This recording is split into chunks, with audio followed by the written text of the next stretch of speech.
Hi, everybody. This is Paul Heaney with New World Visions, part of the People's Forum. What New World Visions is about, this is episode 4, by the way, recorded on the 3rd of August, 2022. I'm doing a series recording inspirational people with their visions, recording their visions as to how they would like to see the world, how to change the world for the better. But the difference with this is it's visions with practical aspects to it. So it's people who are actually doing it, and sometimes working in cooperation with others and other communities. And such a project and an inspirational person here is Edmund Hodder, or Ed Hodder, who I met it was sometime last year, actually, in Totnes in Devon, in the UK.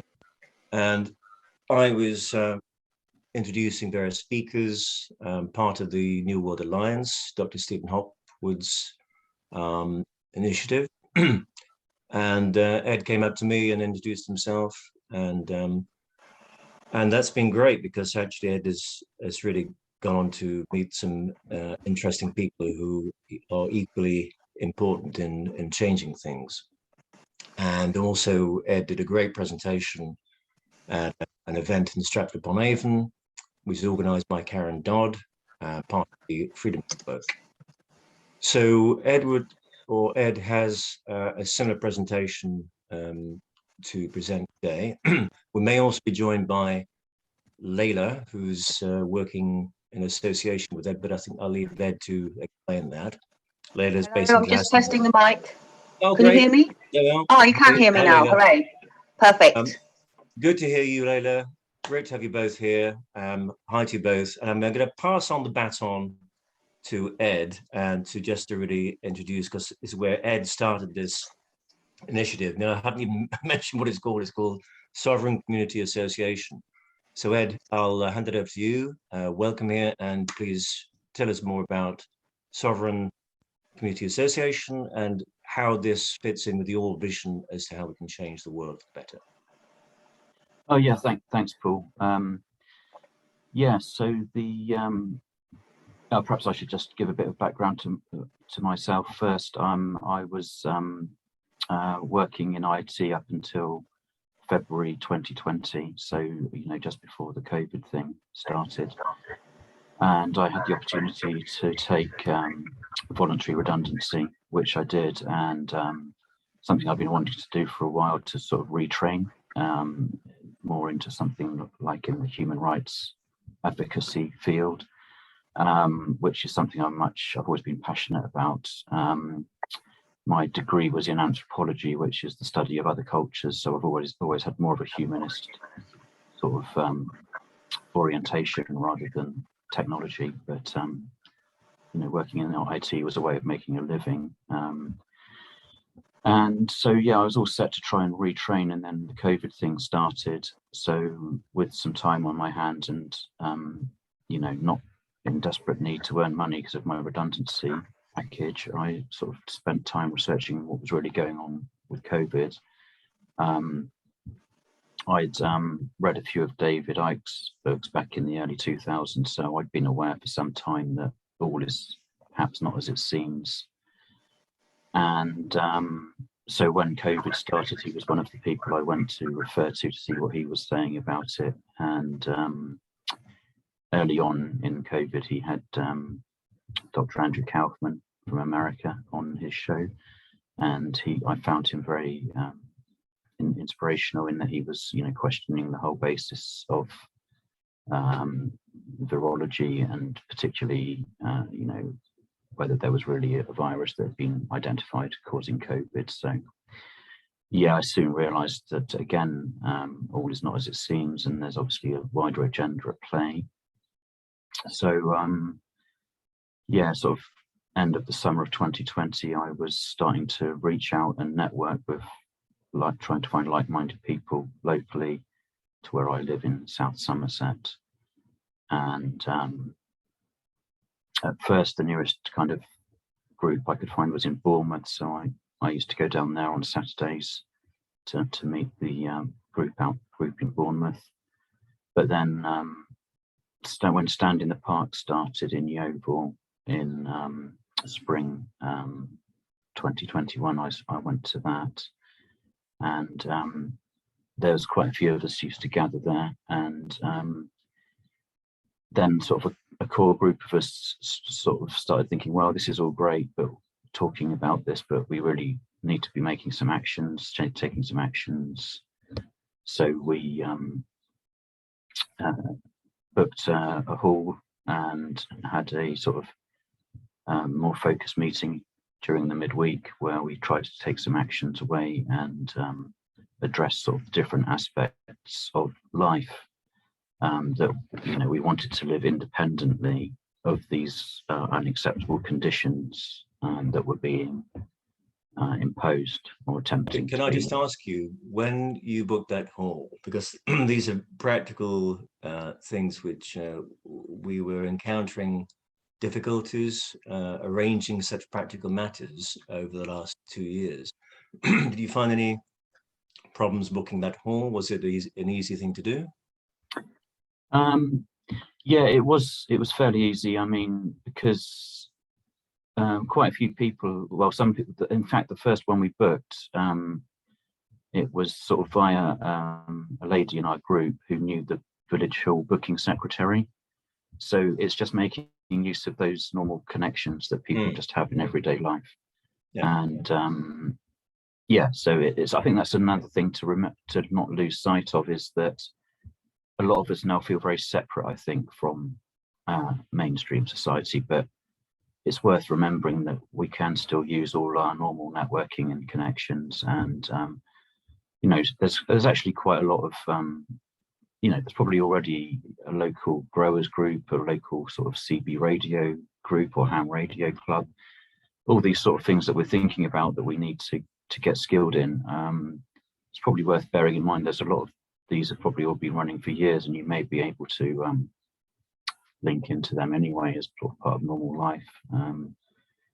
So yeah, but yeah, so that's. And I think personal connections are always a really big plus in these issues.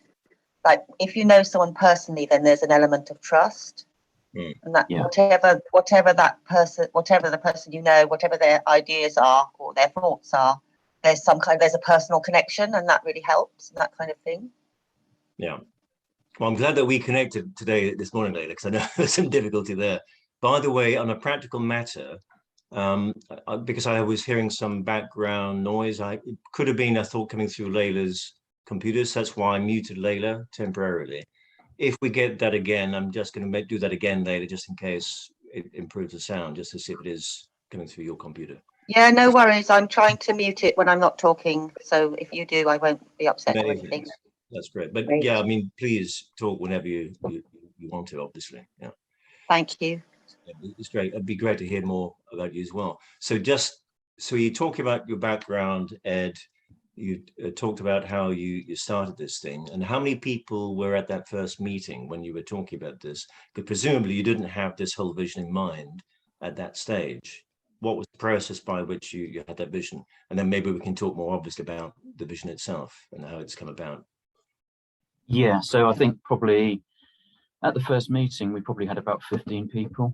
And yeah, it's sort of one very important thing that I did was stand in the park. And whenever we had a meeting like this, I gathered people's email addresses and added them to a mailing list. So I've now got about 150 people on this mailing list. Right. And this has been quite crucial to keeping the community going, because every week I try and send out an email to this group with upcoming dates for your diary, and in this way we get I can say when the next meeting is, what social events are happening, so other people in the group feed in their social events that they're having, or ideas they've got, and so then I can disseminate that out via the mailing list. And that's really been crucial to I think keeping the community going. I mean, momentum, yeah. What it's about, isn't it? Yeah, and I think social media groups like Telegram and Signal, they can serve their purpose, but the trouble with that is, I think if you would, things get lost in there very easily. So an email is a static point of reference that you can refer back to. But we do use Signal and Telegram to sort of publish our events as well as a backup, you know, because some people obviously prefer that to email. Yeah, I mean, early on in COVID, I realised that there was so much going on. You know, it covered everything from health to the legal aspect of what was happening, and then once you realise that it's, you know, the World Economic Forum element, you realise that actually it's kind of an attack on our whole society and way of life. And so, if we want to live independently of that, we're probably going to have to sort of basically run our own society in a way that we find acceptable. And so in my own mind, I sort of broke down society into different sectors, and then I sort of documented that as well, because I found when I was gathering information, that's the only way I could keep track of it myself. And so yeah, I'll come back to what those sectors are in a bit, but just to say how our local group decided to form a private members association. So yeah, we've been meeting every fortnight and every month for about 6 months. And of course we were networking and reaching out to neighbouring groups. So where I am, it's South Somerset, so Yeovil, right on the border with Dorset, and so Sherborne's the next major town. So that was sort of most of our members are sort of drawn from that area. But then nearby you've got Glastonbury, which is where Lela's from, and then you've got, you know, Dorchester further down in Dorset. To the west you've got Wellington, and then to the north west you've got Taunton and Bridgewater. So why is it, do you think, in the southwest we've got this? Because it's a very strong sense of community and that things can be done, is what I've felt with my connections down in the southwest, where I've been helping out, you know, whether it's been Stand in the Park, and that day when we met, I felt there's a great sense of community and that we can do things. It was like in the zeitgeist. Why is it, do you think, that in the south, in the southwest, there is this spirit, which in other areas I found is a little bit lacking? With no judgment, I just would like to get some insights into that. Why do you think that this happened? Is it a historical thing or what? Yeah, it's a very good question. I mean, I think a partial answer might be to do with, although I'm not a political person myself, I think in this area was traditionally being Liberal Democrat or Liberal. And there's a few people in our group who were Liberals in the past. And I know that none of the mainstream political parties really spoke out against COVID. But the Liberals, even though there's only about 10 of them in government, in Parliament, that they 10 MPs, they did actually speak out against vaccine passports. And so I think that might partly explain it, but only partly. I don't know if you've got any views on that, Lela. It could be also to do with it being like there's a lot of countryside around here, so there's more people are more connected with the land, and more people have a bit more time. Although that could apply to other areas, but somebody was visiting recently from, I think it was the New Forest, like another place where there's a very strong nature, and apparently there's quite a strong pushback. So maybe it's partly to do with people having more time and more connection with nature. A lot of common sense and groundedness. Yeah, it's interesting to note, like on the political realm. Also, most of the Tory MPs, who I know they're all kind of on board really to a greater or lesser extent with the mainstream, but the Tory MPs like Desmond Swain and Christopher Chope and the MP for Yeovil, Marcus Fish, they're the ones who spoke out most against COVID, like making waves in Parliament. Yeah. So I think it might be that sort of old school conservatism with a small c, and a bit of liberalism mixed in. That's just the general kind of attitude in this area. So Marcus Fish in last summer, when the COVID regulations were supposed to end on June the 20th, I think it was. But then they started, the government actually extended that to July, the end of July. But Marcus Fish spoke out and said, I'm not going to obey any COVID regulations after the end of June. And I would understand if my constituents do the same. So there is that kind of underlying attitude, but I have to say still, we do, I think it's fair to say, Lela, that we do feel still in a minority, probably, don't we? Even in places like Glastonbury. Yeah, we're still in the minority, although there's a lot of people who let's say are more independent thinkers here, but they're not necessarily doing any activities or doing much action to create the future that we want to create. But there's a lot of people who are on board, maybe with their ideas. Yeah. Do you think there's a momentum building? Do you think more and more people are interested in the sort of thing that you're doing, which we will talk about obviously in a moment? But do you think you see a growing number of people? It's just very slowly building, or what? I think it's started to build faster since the rises in prices everywhere, because it's just affecting everyone now. So at the start of COVID, we were the nutters really, and tiny minority. But now it's like especially working people, they can relate to what we're saying because it's affecting them directly. Yeah, it's just like what I'm saying, then we don't ask questions until it actually affects our lives in a very hard way. And that's what I was saying about civil servants who largely have become not everyone, but largely have become very uncivil servants of the people. And I'm saying the way that, the only way that you can stop anything that doesn't serve the people is by, in my view, stop serving those uncivil servants. And so that means anyone with a business or a service should really check those people if they are just acquiescing to a certain pernicious agenda.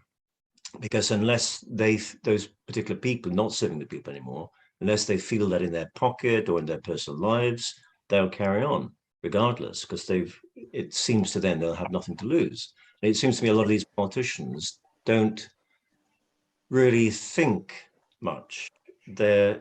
It's like obeying orders. It's like just doing what is required of them from above, like puppets, is my view. I don't want to be derogatory, but this is just what is coming across to me. And I think there's more of a fighting spirit and a libertarian spirit in the Southwest, where I could see this particular idea that I'm trying to promote as well may take traction. Now, I know there is a thing called denial of service. People can get sued over that. But of course, if it's a question of someone aggressing your rights or our rights, then that is good grounds to actually deny people that service if they're going against our common rights. That's my view. But I probably won't say more about that, but I just thought I'd get that one in because it ties in with what we're talking about. So I'm keen to talk about your relationship, how you got together, Lela and Ed, where that really started. But if you want to say anything just before that or carry on with that, Ed, please do. And then, Lela and you can explain that. So I was just coming to how the Private Members Association idea formed. So at the end of 2020, last December, beginning of this year, there was a group of people sort of doing the rounds in Southwest, sort of presenting the idea of that the way to avoid sort of unwarranted impositions by the public authorities. So in other words, lockdowns, vaccine passports, or having your business shut down. The assumed authorities. Yeah, the assumed authorities, yeah. the idea gained traction that we could form private members associations, because that seemed to be the way that you know, they were getting away with holding parties. And I think it was said that the House of Commons bar stayed open throughout because it was a private club, and you know, the suggestion was that probably golf clubs in the country were still had their bars open, and because they were in the private sort of thing. A great model. There we are. They were telling us how to do it. Yeah, so people thought, well, we can be a private members association that will represent our strength in numbers, uphold our right to assemble freely in private. But further than that, others were saying, well, we can also, you know, because we're providing mutual support to each other in the community, we could essentially claim that we are carers. You know, we're caring for each other in the broadest sense of the term. So why not also claim that in public we are key support workers?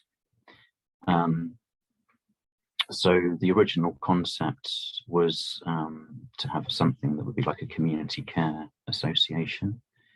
And this was discussed in groups from Bridgewater to Yeovil to Marlborough, Tetbury and Gloucestershire. Those are some of the groups that were coming to, we had meetings in where we gathered people, and from Dorset we gathered in a hotel in Yeovil in January, and this idea was all presented, not by me, but by someone else. So the idea of what was someone else's idea? So the idea of private members association, local private members associations, but the other part that they presented was to have a county hub, or they called it an umbrella organisation. And so that the idea is that that would be a private members association in its own right, and the local groups like Glastonbury and Yeovil could be affiliated to this central hub, and the central hub would then represent our strength in numbers as local groups, both to the public authorities, or the assumed authorities as you've called them, and also to other regional or national groups who are on the same page as us. So anyway, the kind of impetus from the January meeting was, right, sort of go away, form your own local private members associations, which is what we did in Yeovil and Sherborne. So in April, we founded a private members association called Camelot Connect, and the reason for that name is because between Yeovil and Sherborne there's an ancient Iron Age hill fort called Cadbury Castle, which in legend is said to be one of the sites of Camelot, King Arthur's Camelot. So that was seen to be an inspiring place name, and you know, it avoids the thing of, you know, excluding people. So within our catchment area there's the towns of Wincanton, Yeovil, Sherborne, Crewkerne, in Bruton. So rather than calling it the Yeovil group or the Sherborne and Yeovil group, it's just, why not call it Camelot? And it has a ring to it, and it might be inspirational name itself to attract more people. Yeah. So I looking at the map, I drew a 15-mile radius around Cadbury Castle, and it actually, as it happens, it encapsulates most of the towns of our founding members, but without going into places like Taunton or Bridgewater or Dorchester, which are kind of big enough, you would have thought, to have form their own groups. So anyway, once we'd got the Camelot Connect founded, the next question was, oh, is there a county hub so for us to affiliate to? And so I went back to the people who'd been proposing that, and they said, oh no, it's not been founded yet, it was just a proposal. So I thought, well, okay, then I'll just have to try and get it going myself. So I called a few meetings with people like Lela in Glastonbury and others. We met in Glastonbury at a meeting place called the Archers Sanctuary, which hopefully Lela might talk about a bit more. The what sanctuary? It's called the Archers Sanctuary. Archer. It's just named after the street that it's on in Glastonbury, Archers Way. And so yeah, and we thought, right, let's see if we can get this county hub proposal underway, and it's been quite slow progress because it's the sort of thing where you have to bring the people with you, and you know, if you sort of go around saying, right, we are the county hub, do you want to join us? It's like Lela was saying, you need to make those personal connections first for people to trust you. Right. And it's a bit like also if I'd gone to stand in the park last summer and said, hey guys, do you want to join my club? It's £15. It's called Camelot. It's like, you're like King Arthur. They'd all have probably said, no, who are you? No, thanks. So it's, you know what I mean? It's like that. But on a county level, we need to sort of get people together, I guess. And in Glastonbury, they've recently formed a private members association as well, which Lela will tell you about. And so I think we're a step closer now to forming a county hub, and we've been having conversations with a group in the Blackdown Hills near Wellington. And my personal view is we probably need 3 groups at least to form a county hub. I think 2's a bit weak, a bit shaky. Okay. But, yeah. Can I ask then, unless you've got a little another point to make there before I go into Lela? I'd just like to get Leila's background and get Lela, to talk about how presumably you're agreeing with how this came about with Ed talking there, and maybe talk about how easy or otherwise it was to motivate people. Yeah. Yes. Well, as I said before, there's a lot of people in this area who are on board with their ideas, but they're not so clear about actions or where to put their energy. There's so much going on and there's a lot of pressure from all the changes that are continually happening in the world at large. It becomes very stressful, and people get quite confused about where to put their energies, in my opinion. So, I mean, it's and it takes time to build trust. Again, that's such an important element, as Ed was just saying. So, it's taken quite a lot of talking, really. And I mean, the hardest thing for me has been to get reflections from people about the ideas that I'm putting forward. Funnily, just like, what about this idea? What do you think? And to get any reaction back is quite a lot of. Do you know, I've been finding the same thing, and sometimes a little bit disappointed that there hasn't been sort of crystallization of thinking that, what's the next step? Is it just, it often seems to be 1 or 2 people who have the plan or the next steps in mind. It's as if people haven't been thinking this through or reflecting too much. It always seems to be just 1 or 2 people. But and I think, talk about that. Like going through the swamp. Yeah, the swamp. But maybe we should put, as you were saying that, it just occurred to me, maybe we should put things into more of a dichotomy, like sort of, do you think this, or do you think it should be like that? So kind of, maybe we should put it more as choices rather than, to stimulate options and try to make it easy. To make it easy for people to think about the options or the consequences of not doing anything. So, what are the consequences of that? How, and asking questions, I think, is always often a good idea. Asking is as king, isn't it? Yeah, absolutely. Asking is a really important element. And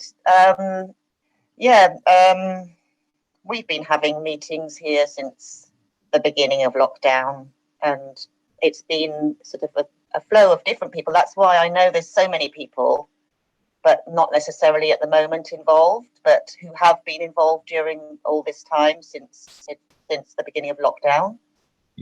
So,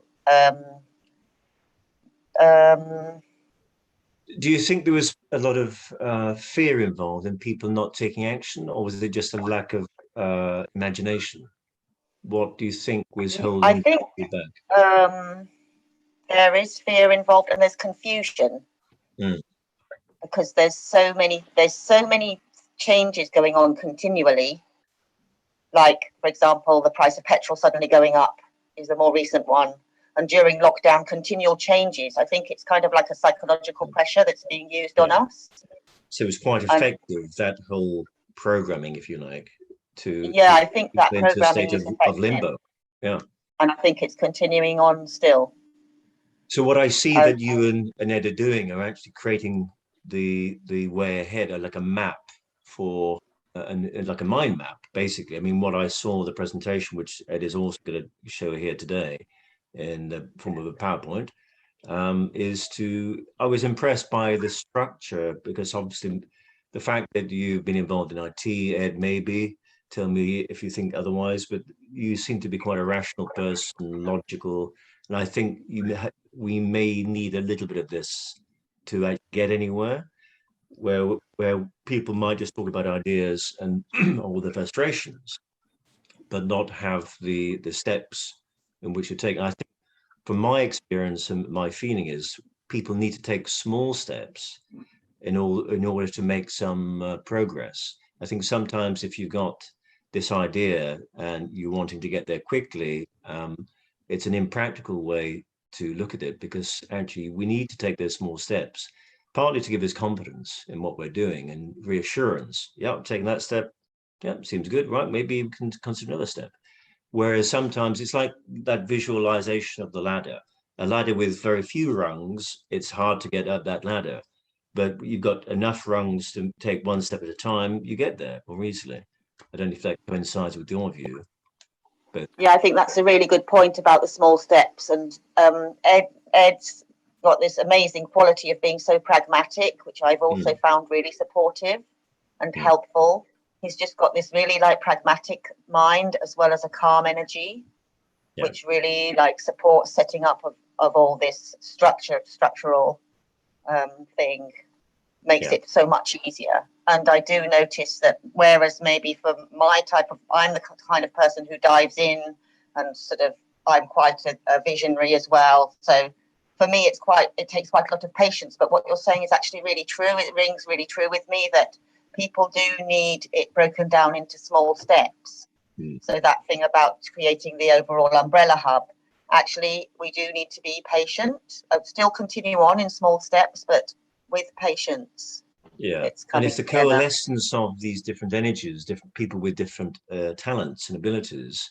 I think that makes it, because we often talk about what is holistic being the sort of the ideal. In other words, a wholesome and rounded vision, which it can only be practical if it and successful and has momentum and will carry on and grow if it has that essence of taking in all the aspects of what we need or to grow something, whether it's in nature, like growing a plant, or in as an idea in human. Absolutely, that's really important. So that includes every sort of doubt and insecurity needs to be reassured in order to take that next step, doesn't it? Yeah, and of course, I think something is more robust with more color, with more variety, with more difference of energies, and then it feels part of. It's not so isolating. I know I'm talking abstract here, but I think I'm trying to talk in terms of the fact that sort of totems that of truth, that these things work when they can be applied at all levels, whether it's communities and nature and so on. Absolutely, and everybody, everybody needs to be part of it and involved. Whatever that, everybody has a gift to bring, and the more gifts that are brought, the richer. excuse me, the more rich the overall effect is.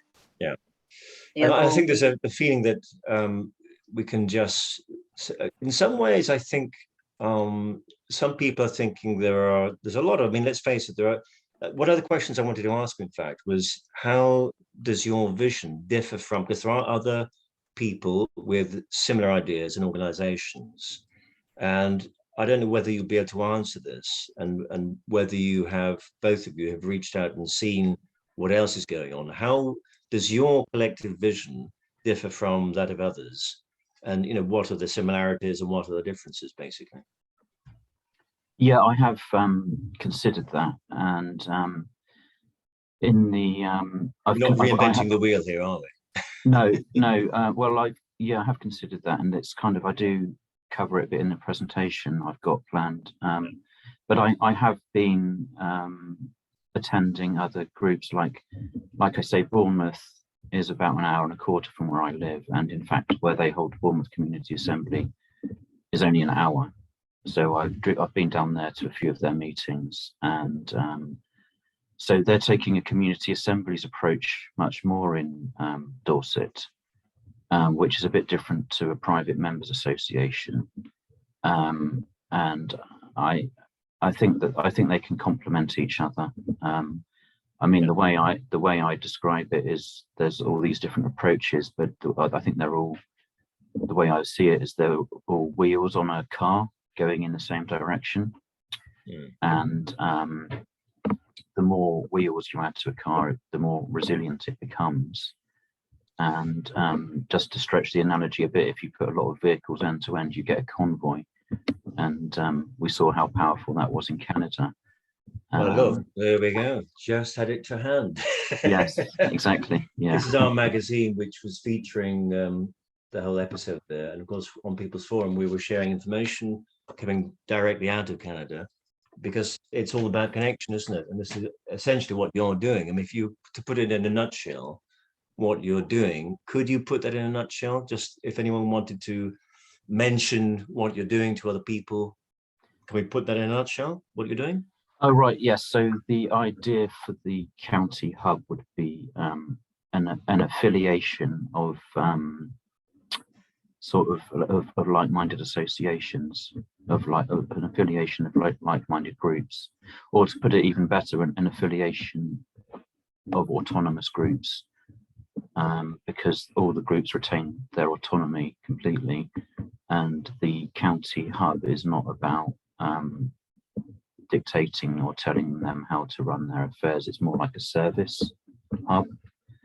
If you think of a network, also, I suppose maybe this is like in IT systems, you have a hub, don't you, which routes, or a router that routes communication. Is it more to do with sharing the ideas, practical ideas? And because, the People's Forum is partly that, and partly sharing testimonials, people's personal experience. In other words, looking at how life really works from the horse's mouth. Another example I like to give to people is a few years ago, Leeds, where I'm from, we had twinned with Dortmund in Germany, and we had a 3-day workshop thinking, how do we, because this twinning thing actually could be quite useful to consider, I suggest as well, because we thought, well, we're twin cities, what do we do? I mean, how could it be useful? Can it be useful? Can it be a useful, practical thing? So we spent 3 days looking at this. People came from Dortmund to Leeds. It was hosted by our city council. And in the end, they voted my idea, the one we should go with. And what it was at that stage, it was a best practice comparative studies web portal idea. What I would say now is that we would need to make that a physical thing, populated. So the idea is you go out into the field. So it could be journalists go out to the field, or researchers. They see what goes on, what works best in any given sector, health, education, whatever. Come back, like journalists do, documenting it, and then editing it and archiving it, and then making it freely accessible to the community at large, meaning the public. As an intelligent species, why are we not that good at actually getting the stuff that works out there? And I think people like you yourself, Ed, being in with a background in IT, this could be a very useful set of skill sets that you have. And I think, we're going to look at this PowerPoint in a moment. But the idea from my personal experience there was that it is, and that's why I think it's very important that what you're doing, and why an umbrella group is useful in as much as you're reaching out and finding out what works in different areas. Not to say that the thing will, or things will work exactly the same way everywhere, because there you have to consider cultural differences, geographical differences, whether it's weather, whatever. So we have to allow for that flexibility, and that there will be differences. But I think it's that just comparative. Yeah, Lela. I'd like to come in there about the difference between the People's Assembly, because it's something that I was actually I'd heard of this. Well, I'd had a lot of information about the Private Members Association, but initially I was more interested in linking up everybody in the town and the surrounding areas, because basically things are happen in our town as they do in any town or city, that it seems like most of the population don't actually want those things. For example, whether the high street is pedestrianised or not, and all sorts of things, keep trees being cut down. And I felt that I wanted to unite the whole of the town and have our voice heard more strongly than it seemed that it was being heard. So this was initially what I was aiming for.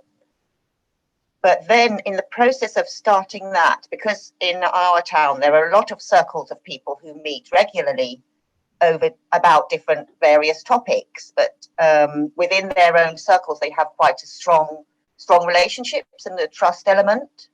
Yeah. So I wanted to link up the different circles in the town so that we could sort of get our voice heard by the council and the powers that be.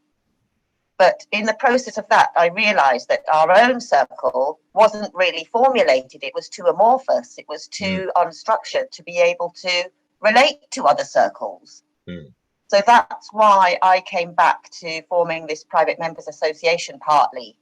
Was we already had our group meetings, but I needed it, or we needed it, to be just more structured and functioning better in a way, functioning more in a structured way, so that we could then relate to the other circles in Glastonbury and make it more sort of get our voice heard. And be so that the county council and those assumed authorities could be more representative of the people, effectively. Yeah. Exactly. Yeah. And if they don't do that, dive out for a second. Sorry. I've just got to take a few minutes break. There's someone at the door. Okay, fine. Yeah. I'll be back in a sec. I tell you what, Ed, shall we go into at this point your PowerPoint, or do you want to say anything else before we go into that?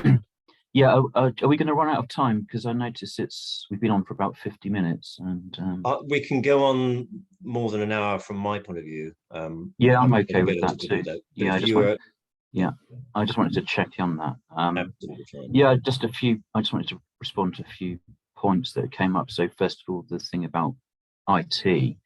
Yeah, I think it is relevant because I used to work in software development as a quality assurance analyst, and we used to work in a methodology called Agile, and because obviously in producing a computer, an IT system, it's very complex and there's lots of moving parts, and that's the same as society, really, isn't it? You know. So that's probably why my first instinct was to break it down into sectors. But also I think, like we were saying about taking steps towards a larger goal, that's very much what we did with agile development. Is you'd have your own, you'd have what we called a user story, which was like, for the next 2 weeks, our goal is to produce a a comparison function on our website. And goal setting effectively. But so you had a target to aim for. So that's your goal, but then you break that down into steps. So it's like, well, how many things do we want to compare at once? Is it 3 or 4 or 5? That's a decision, you know. And then it's like, well, as a QA, I have to think about, well, what are the boundaries there? Where could things overlap and clash and go wrong, and sort of design a test for that. And the test would be the proof that it's meeting its specifications. So yeah, we then would break that down into tasks and review that every day. And those are your small steps in a way, aren't they? So it's something that is a practical measure, and literally is a measure of success. including the targets. And Yeah. that, so you could clearly see what had to be done. And Yes. I'm not familiar with, but I know of Agile. We were considering using Agile within a couple of organizations I'm connected to. We didn't in the end, but someone who's helping or wanting to help me when he retires early, help People's Forum, he does use Agile, or has used Agile, and was considering maybe suggesting that we do the same. Some people don't like to use IT. I mean, this is an aspect as of course as well, but I mean, from a purely practical point of view to get things done, I think people like yourself, even if other people don't use it, then at least we have a system or set of steps, a practical way forward or a map as to how to achieve something. That's the whole point at the end of the day, isn't it? So even if everyone doesn't want to use the system, at least one or more people are, so that things can get done. Yeah, and you don't even need to use IT systems to work in an agile way. I mean, when it started, agile was very much about focusing, or bringing the human element back into software development. So the boards, you'd actually have a physical board on the wall broken down into swim lanes, and you'd put cards on there to represent what you're doing, and you'd actually get together with the whole kind of team, which would be like multi-skilled team, and every morning and discuss that, and so you could take this approach without computers as well. Because I'm actually promoting people to do less screen time, because I think a lot of us in wanting to help improve things in the last couple of years have had eye problems, and a lot of eye strain.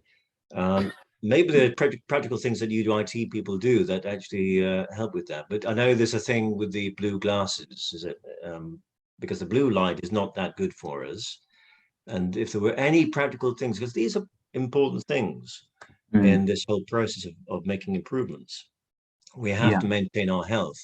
And one of the things I say is you need to take at least I suggest one day a week off to reconnect with nature, to look after yourself, to follow your passions, because I think a lot of us have been drowning in a lot of demands and distractions. Really important, I must say. Absolutely. Totally agree with that. That's so important. If you can't look after yourself and you're not healthy, fit, you can't look after anything else or others, can you? Absolutely. It's fundamental. And you have to look, answer the door from time to time. It's someone knocking at your door, you have to open it sometimes. Not necessarily. Well, I was going to say, depends who's knocking at the door. Exactly. So, shall we swing into the? Unless you want to say anything else yourself, Lela, before we go into the. Yes, I'd like to just take the chance to promote our Archers Sanctuary, which basically we want to be able to fund the rent of our space, which is where we do our meetings on Tuesday evenings at 6:30. Yeah. At Archers Sanctuary at the address is 33A High Street, Glastonbury, BA6 9HT, and we meet there in the evenings at 6:30. But in order to fund the rent for this place, we are hiring out the rooms specifically for healing practitioners, but it could be other things like meditations or educational things. So we're hiring out the rooms here, and we want to put that out. And we also have an email, which is sacredsounds777@gmail.com, if anyone would like to contact us and about room bookings or about any possible other subjects. I love that practical measure, because I was going to say that at the end of this recording, where can we get in touch with people? So you put that in early. Well done. Yeah, I put that in early because I know with sometimes on the Zoom crashes on me, but maybe I'll write that information up in the chat so that you can put it out just in case anything happens and it crashes on me. Fantastic. Yeah, lovely. Thank you, Paul. Look forward to Lela, hearing the presentation. if you can stick with us, do so. If you can't, I'll understand. But we'll go. Yeah, I will if at all possible. So just in case, I'll write the info up on the chat. Yeah, super. Thank you very much indeed. Lovely. Thank you. So we'll go into your PowerPoint now, if you would like, Ed. Okay. To show exactly what you've been up to and what it's about. And it may be a model for other communities to look at and replicate or improve upon. Yes. So can you see that title slide, People and Their Communities? I can see that. Okay. I'm going to move our box around just in case people can't see everything. That's good. Okay.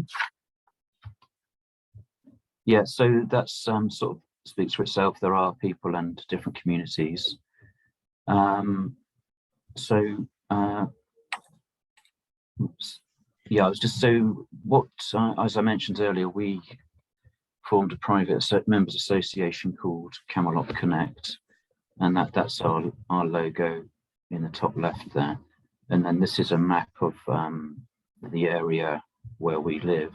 So there's Yeovil in the middle, and as you can see, Sherborne just to the right, and the Dorset border goes up here somewhere.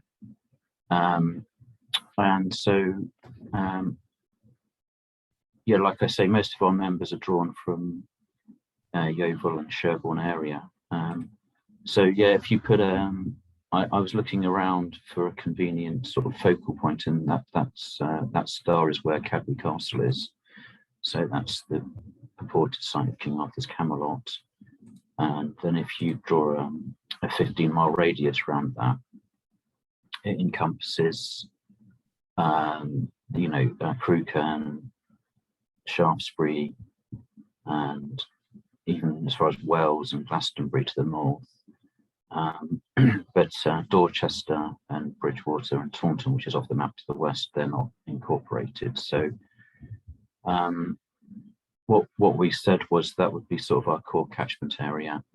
But then if people as far away as 20 miles away want to join, they can do. But we would encourage them really to think about starting their own local group, simply because one of our values is local resilience. So yeah, while we would welcome people from Warminster or even to join us, it'd be like, yeah, but you're actually near Frome and Westbury and Bath, so yeah, in a way it would be good for you to form your own group up there, really, and then you could potentially be affiliated to the county hub. Also across here is the this black line is the Taunton to Reading railway line, and that makes quite a convenient boundary to the north. So up here you've got Glastonbury Wells Street and Shepton Mallet, and as we've heard from Lela, they're pretty active in that area, and they've formed their own group there. So we kind of, again, we'd say, well, if you're from Glastonbury, yeah, you're welcome to join us, but also why not get involved in your local group? So that's just sort of about the boundary, putting boundaries in place, really. And if you're more than 20 miles from Camelot Connect, then we'd say, yeah, you can be an associate or just be a guest, unless you've got a good reason to want to join, like you're moving into the area soon, or even that you intend to regularly participate in group activities. Like, so we had someone from Axminster get in touch with us and say, yeah, we've got an allotment, we'd like some help working, can we join, could we get involved with your group? So we would be silly to say no, but it's like, well, yeah, just say that you want to get regularly involved and you can join us. So this is all defined in our constitution for Camelot Connect, amongst other things, the catchment area and how to become a member. And that's probably worth noting. One of the distinguishing features of a private members association is that it can have a charter or a founding document or a constitution of some sort, so that you can actually in there agree and publish what your values and shared principles are, and also your ways of working together. So because you are a private members association, really you know, it's limited only by your imagination what you can get up to as a group. You could even, you know, have paid roles if you wanted to, or how are you going to raise funds, and how are those funds going to be used? What's our code of conduct? What do we do if there's a dispute in the community? How do we make decisions as a community, you know, as a group? You know, that can all be defined in a constitution, which we did. And when we sort of drafted our constitution, we did that as a collaborative exercise to make it as inclusive as possible. So we actually got 40 people in a hall and spent 3 or 4 hours considering 7 aspects of the constitution, and they jotted down their ideas, and then I compiled all that into a coherent document, which was reviewed and then adopted when we founded the Private Members Association in April. So, I mean, that's obviously a distinct, you know, I mean, the community assemblies, as far as I know, they tend not to have such well-defined founding documents. That's not to say they couldn't do that, but again, it's one of the features of a PMA is that obviously it is exclusive. It is a private members association, and so people who sign up to it are signing up to a set of values and ideals. So you do need to have those defined somewhere. There's a bit of an irony there, because it's an exclusive thing, which its aims really are to be more encompassing, to represent the people. But sometimes it seems you have to go through certain hoops to actually get to provide that facility, through the fact that maybe you're being blocked by the assumed authorities. But these are all ways in which obviously you've been inspired to put this thing together in a particular way, the way that you think that works the best way from your experience to get around any impositions that seem to be in the way. Yeah, that's right. And the way I think of it is probably more like something like St. John's Ambulance, which probably is a private members association in its own right, but it actually outreaches to the wider community.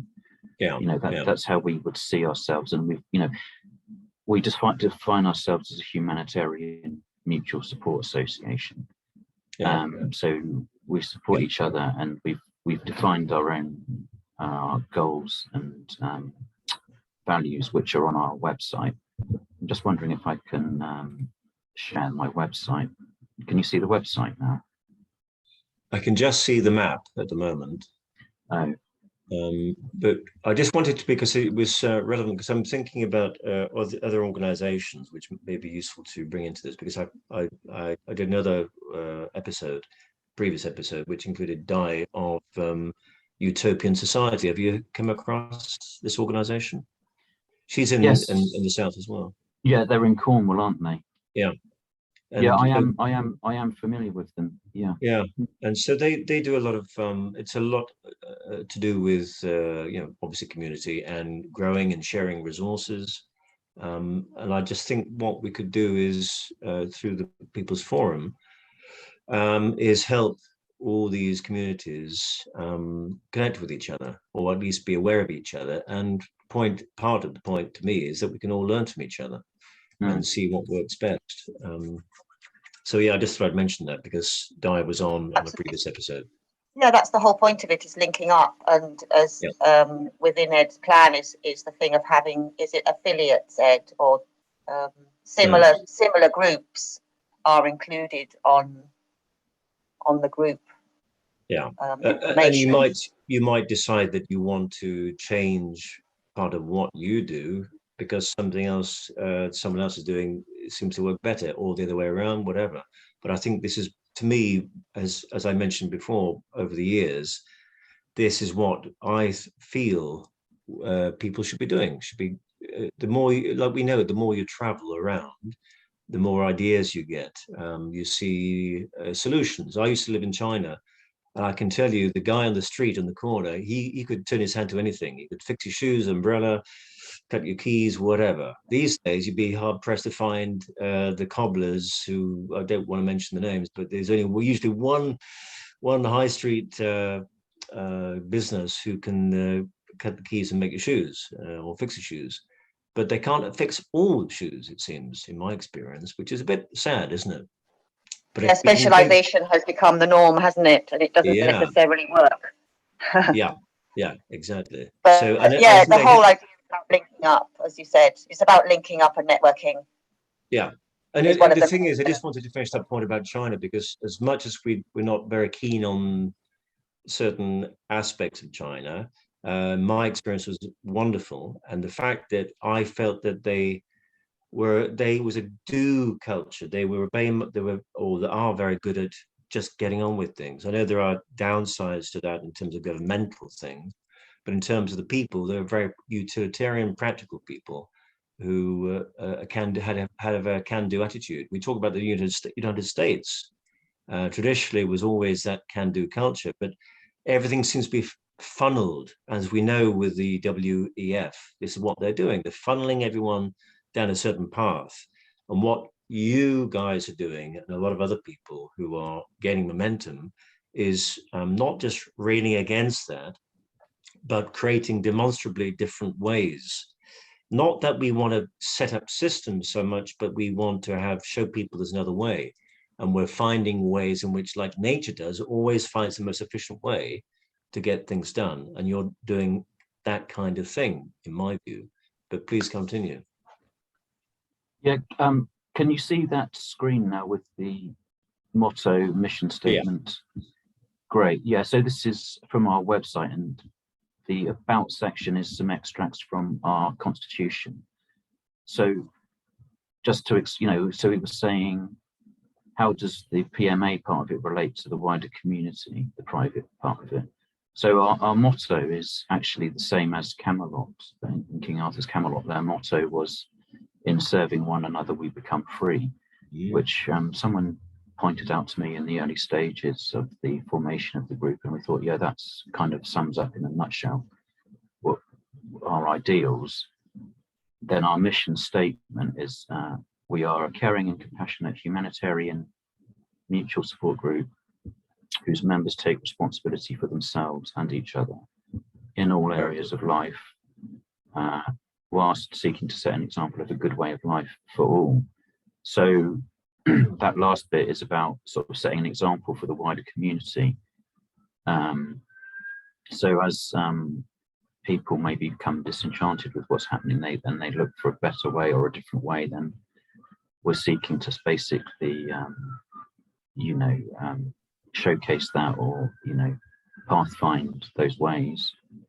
And then our aim is, we want our members and people in general, so everyone, to be confident in their own skills, knowledge and beliefs, so that we can live independently of unacceptable conditions imposed by others. So that's obviously inspired by what was happening during COVID, the attempted imposition of unacceptable conditions. And what is an unacceptable condition? That depends on the context, but that can be decided upon by the group. And for example, we want health and social care to be provided humanely and ethically for everybody involved.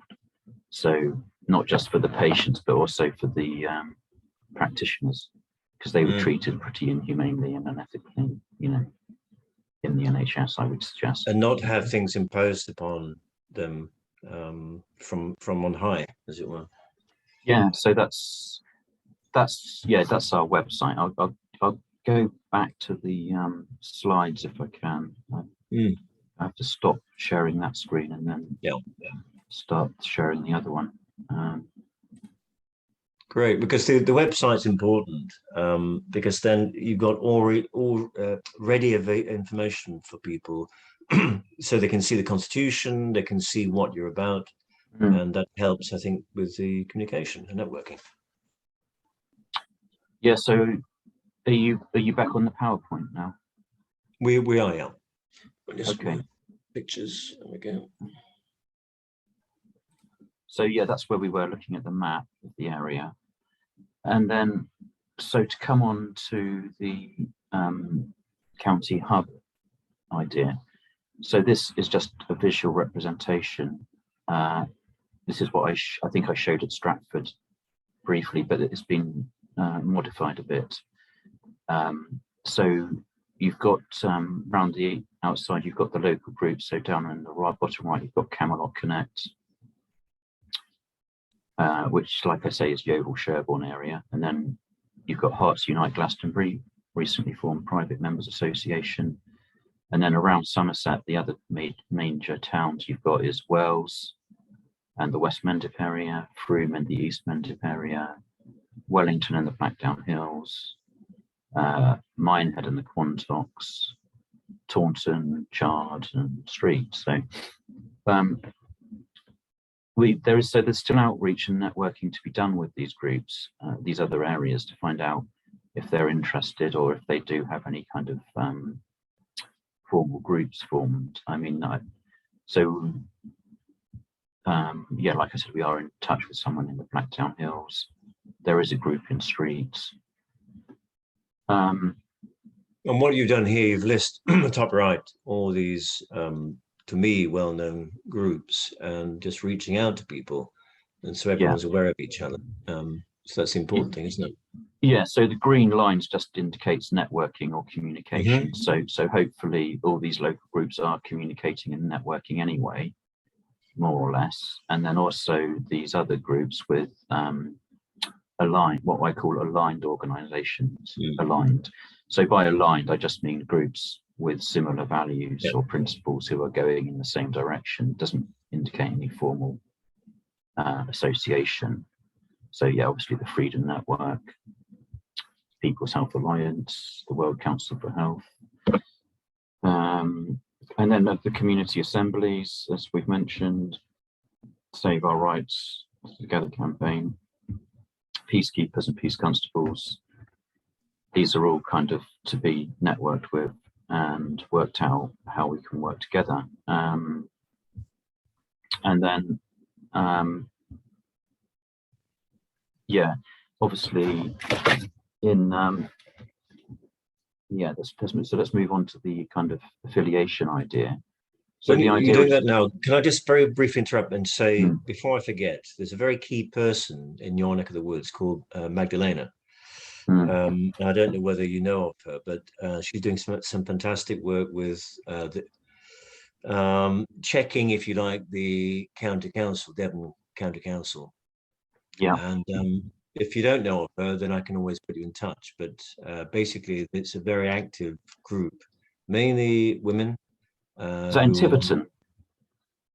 It's Tiverton is part of it, but what Mags or Magdalena's done, and the group is set up an alternative county council, because they were really getting frustrated the fact that they were turning up at meetings, the council representatives weren't addressing their points, weren't giving enough time, 2 minutes, whatever, here and there, if at all. And so they set up their own county council. I just wanted to mention that because it might be something that you might want to connect with, and I think Mags will be interested to hear from you as well. Yeah, I think I did actually meet her. I went down to a meeting near Tiverton last autumn. Yeah, great. And they were challenging Tainbridge Council, I think. Exactly. Yeah. It'd be interesting to catch up and find out how they're getting on. Yeah. I'm very interested to link in with them. Yeah. So I'll get you in touch. Remind me after this. I'll make a note anyway, but get you in touch with her, with the group. Yes. Please carry on. Sorry to interrupt. Okay. So yeah, the idea, as indicated by these blue arrows, is that, well, to begin with, Camelot Connect and Hearts Unite Glastonbury, they would be. So the other point about having a document or some kind of charter for your group is that you can then pass resolutions or amend it. So you would simply state in your charter or constitution, or just pass a resolution as a group that's voted on. We are affiliated to the Sovereign Communities Association of Somerset, and the Sovereign Communities Association, or the SCA, would have its own constitution, which would be agreed on by the founding groups. Hopefully it'd be quite lightweight, because it just something along the lines of we provide administrative and networking support for local groups with similar values or something like that. And so the point being that you are sort of making a formal declaration that you're more than just friends, if you will. But the affiliation would work both ways, so that, you know, it's not saying that by affiliating to the hub that you are somehow a vassal to them or, you know, subservient to them. So the hub would be affiliated to the local groups as well. And I think on a practical point, the practical reason for doing this, partly to me, is, we've kind of been touching on this, is it's actually having the assumed authorities, or those who are meant to represent the people, the community, take you seriously, you know, listen to what you're saying and act. So it's actually the taking seriously and partly why the way I see it is, if you're forming what would hopefully become a strong group, and you know, as time goes by, it's populated with more people, more in alignment, then you're taken seriously, more seriously. You have more gravitas the more connections you have under that, if you like, umbrella name or group or hub. Yeah, that's the idea. Yes, and they'll act. That's the point. They'll make. It's a way of making sure you got time and space allotted to hear the community through that organization or under that name. Yeah, and I think the other point is that, just as with the local private members associations, we do have a membership fee, which is quite small, quite modest. In Camelot Connect, we decided on £12 a year per member, which is like £1 a month. It's almost a token fee, but it's kind of necessary, because it's like investing in the group. It's like you're forming a contract or a bond, dare I say. Yeah, you know, it's a commitment. It's a commitment. Yeah, which you're thinking, oh, I paid so and so, I might as well, I better just make sure I have value at this, or contribute to that commitment. Yeah, that's right. Yes, and so in that same way, the idea is that the local groups, they would subsidise the county hub. So because there will be sort of costs involved in administration of a county hub, so which could include things like issuing a letter of affiliation to the members of the affiliated groups to assert their key support worker status, potentially membership cards, which would be like a smaller counterpart of the letter of affiliation, and you know, obviously getting a website up and running, email addresses, potentially a landline phone number, you know, which you can have redirected to a mobile phone, just to give it again a more credible professional image, and potentially, and really, you probably even want an office address. I was just going to mention that physical thing, because at the end of the day, if that membership, those monies come in, they may contribute to actually, at some point, I mean, communities have experienced this. That's why right at the beginning I was asking how easy it was to meet up, because I know that Magdalena and her group, and even Stephen Hopwood, they were having problems hiring venues to address the onslaught of the WEF agenda, World Economic Forum agenda. Yeah, and I people saw were just what cancelling happened. their booking. I saw that. Yeah. So to have your own premises would be a useful thing, your own hall or something, as a contingency. Buy your own shed, you know. So yeah, in Glastonbury, they're very fortunate with Archer's Sanctuary, you know, to have that space. Right. But anyway, so with Camelot, our members agreed to pay an extra £3 each for this first year, at least, towards a county hub fund. So far from that, I've just brought a couple of domain names, but we'll see how it goes, really.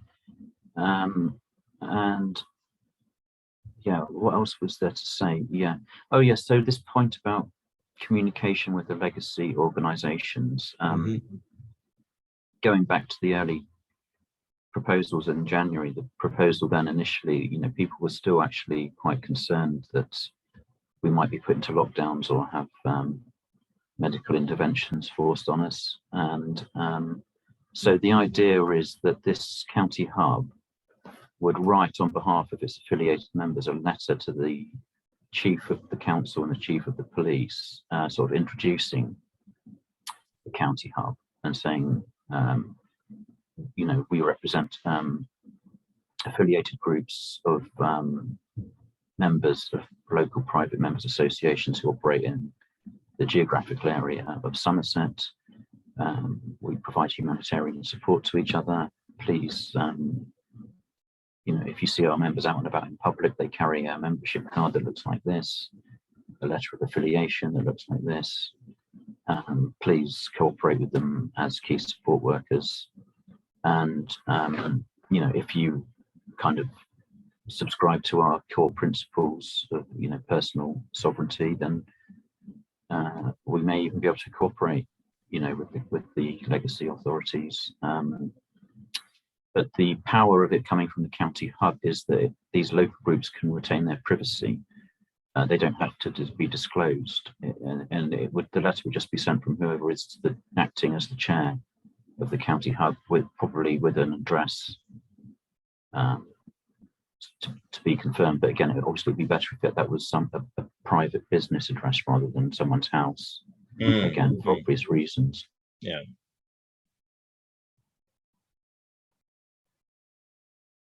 Okay. Do you have more slides in this presentation, Ed? Oops. I don't know what happened there. Are you just coming out of the PowerPoint? No, I didn't do that intentionally. I'm not really sure what happened there. How many slides have you got to share more? Well, I've got 5 or 6 more, but I can just skip through them. Just take your time. I mean, what we want to do here is to see how these things work, what other people can learn from. I don't know why that came out, but just take as much time as you need. Okay. We should be okay. Or just go back to it. I was messing about trying to get our pictures out of the way. It might have had some bearing on why that changed. There we go. Right. Is that back on screen now? Yeah, that's fine. So yeah, we've talked about the letter of introduction. Yes. So what other functions could a county hub provide? Well, yeah, I made a few notes. Also, it would provide communication or promote communication and cooperation between local groups, because although it's all very well saying, yes, we do this anyway, you know, we're on Telegram to people in Wales, or, you know, occasionally we bump into someone at a freedom event or something in Taunton. And you could say that is communication. At the same time, it's not kind of necessarily frequent enough or regular enough or focused enough. So by just the fact that you have a county hub that people are invested in, means that you're probably going to communicate a bit more, hopefully. We could also build up a shared knowledge base, you know, like in specialist subjects. So, you know, there's going to be people in these areas who are more or less specialist in things like law and order, the alternative economy, growing food, you know, homeschooling. So within our own groups, we try and address all of those things. But obviously, there might be someone in Wellington who knows more about crypto than anyone does in our area. So it makes sense to have, you could sort of form a centre of excellence where the people who are interested in law or the economy or growing food from each of these, they meet up perhaps, or they at least communicate with each other with a shared interest. And like you're saying about portal of shared information, that could be, you know, that's something that could be implemented. And then you could disseminate out knowledge from the county hub as well. So like, you know, someone in Glastonbury's got a particularly thorny problem with, I don't know, council tax. They can say, well, what's the best practice for that? And rather than going around every single group, they can just check in with the county hub, and then someone there can say, oh yes, our expert on that happens to be in Frome, so we'll put you in touch, you know. Yeah, it's similar to what I was saying of the comparative studies best practice web portal idea. Yes. You just, ideally it needs people who are tasked with a specific role to get certain information into the hub. Yeah. Possibly is the way it could work best, but then the way I always say is if people have an avid interest or a passion in a subject, then they're the best people to do that, because they'll spend as much time as they would like. Yeah. Especially when you're working with volunteers. You know. Yeah. It's all about passions, and actually just finding those people with those passions to get the job done. Yes, there's no point trying to push people, or lead people to lead the donkey or the horse to the water if it's not going to drink. But to me, it's a question of finding what fits, and the word I use and you use, it's alignment, and finding where our energies are best placed.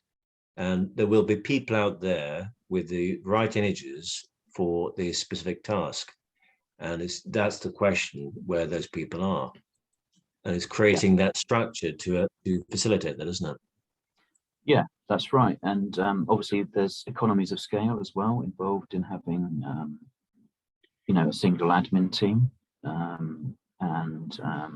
Like I was saying, if you wanted documents or membership cards printed off, rather than every local group, setting up its own printing service or, producing its own membership cards, they could be produced in bulk with the economies of scale that comes from,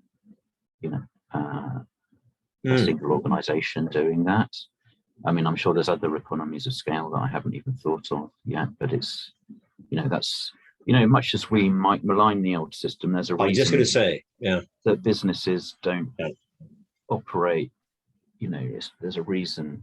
Exactly. That after years have a head office, or and they don't all.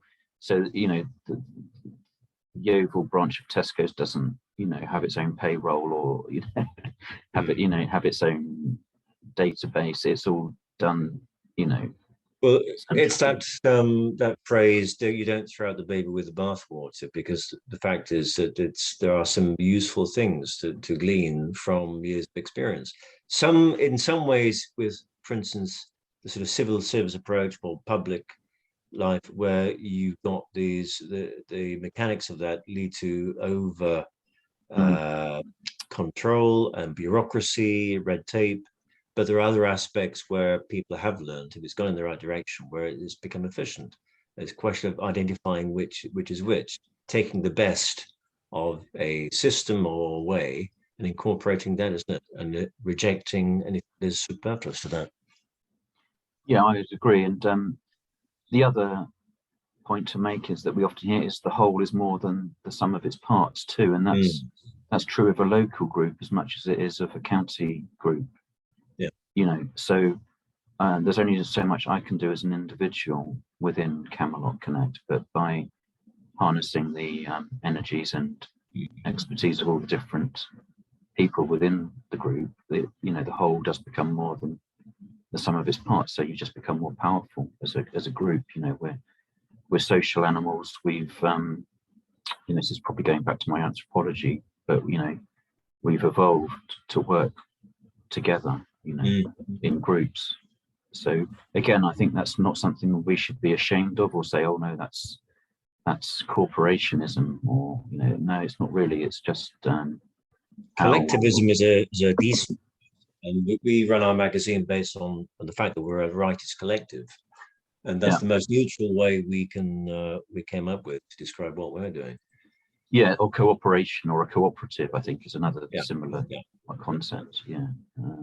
And I think on a practical level, again, because I'm looking at how we can address the county councils and make some headway there, because we know that they're being trained, or the CEOs of these county councils, because it's all very corporatized these days, of course, as we know, are trained under the one organization, which I won't go into straight away here. I've mentioned these before.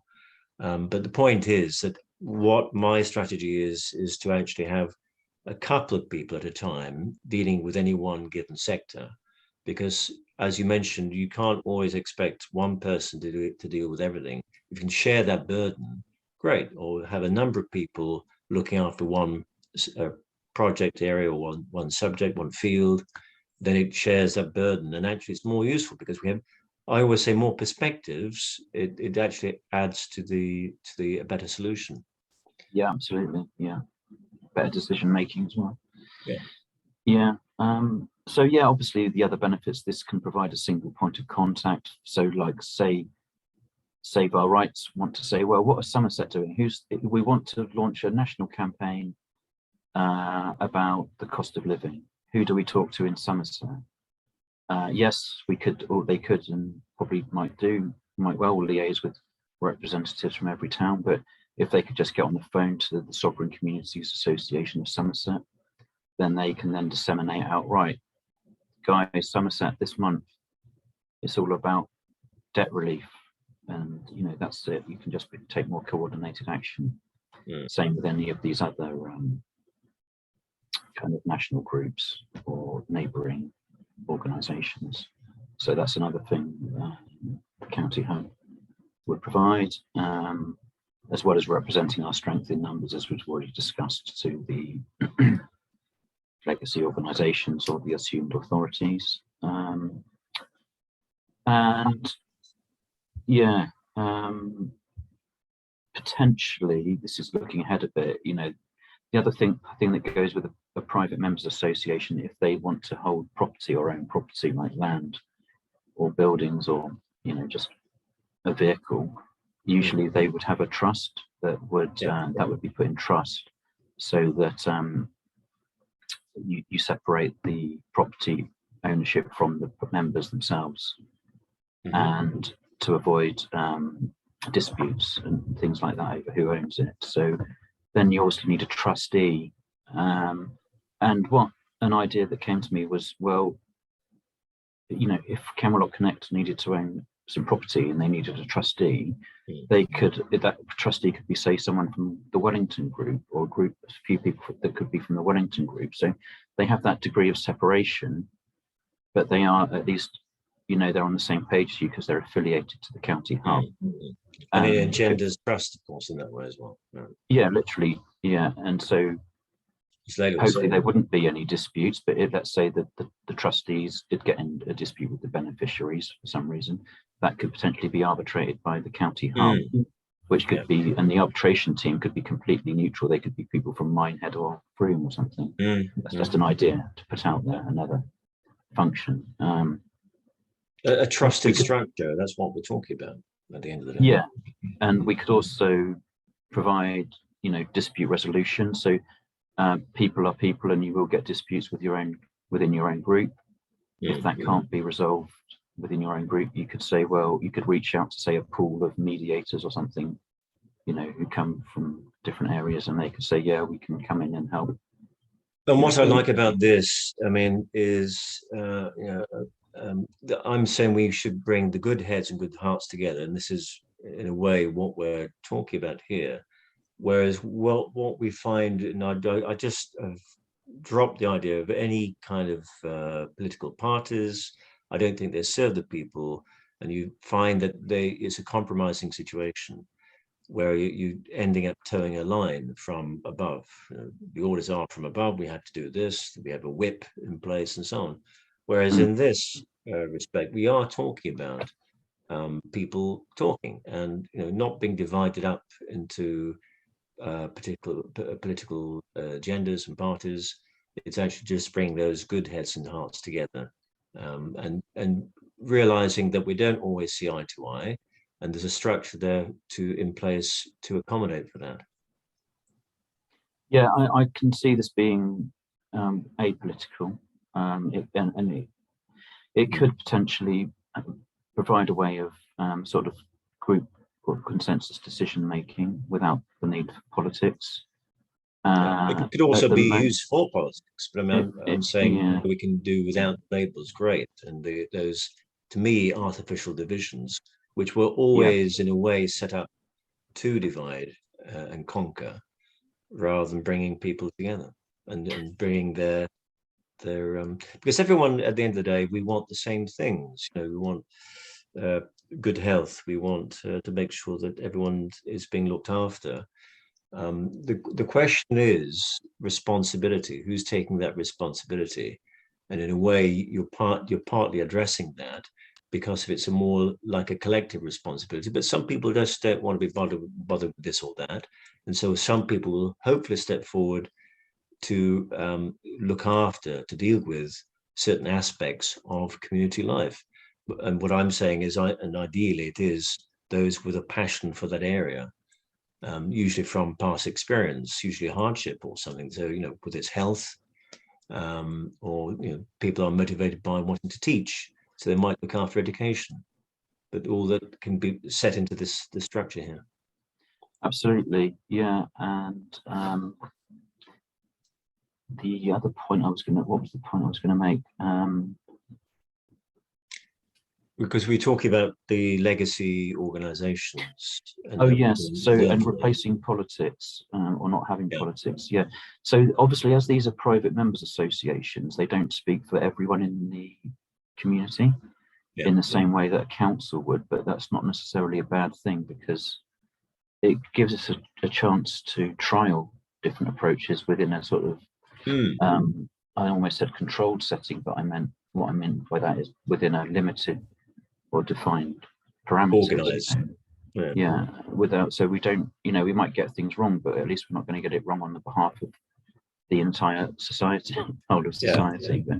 So it could be almost like a test bed, and you could see it in that way, like a test bed of certain approaches. But also, do these local groups, do they all have to be private members associations?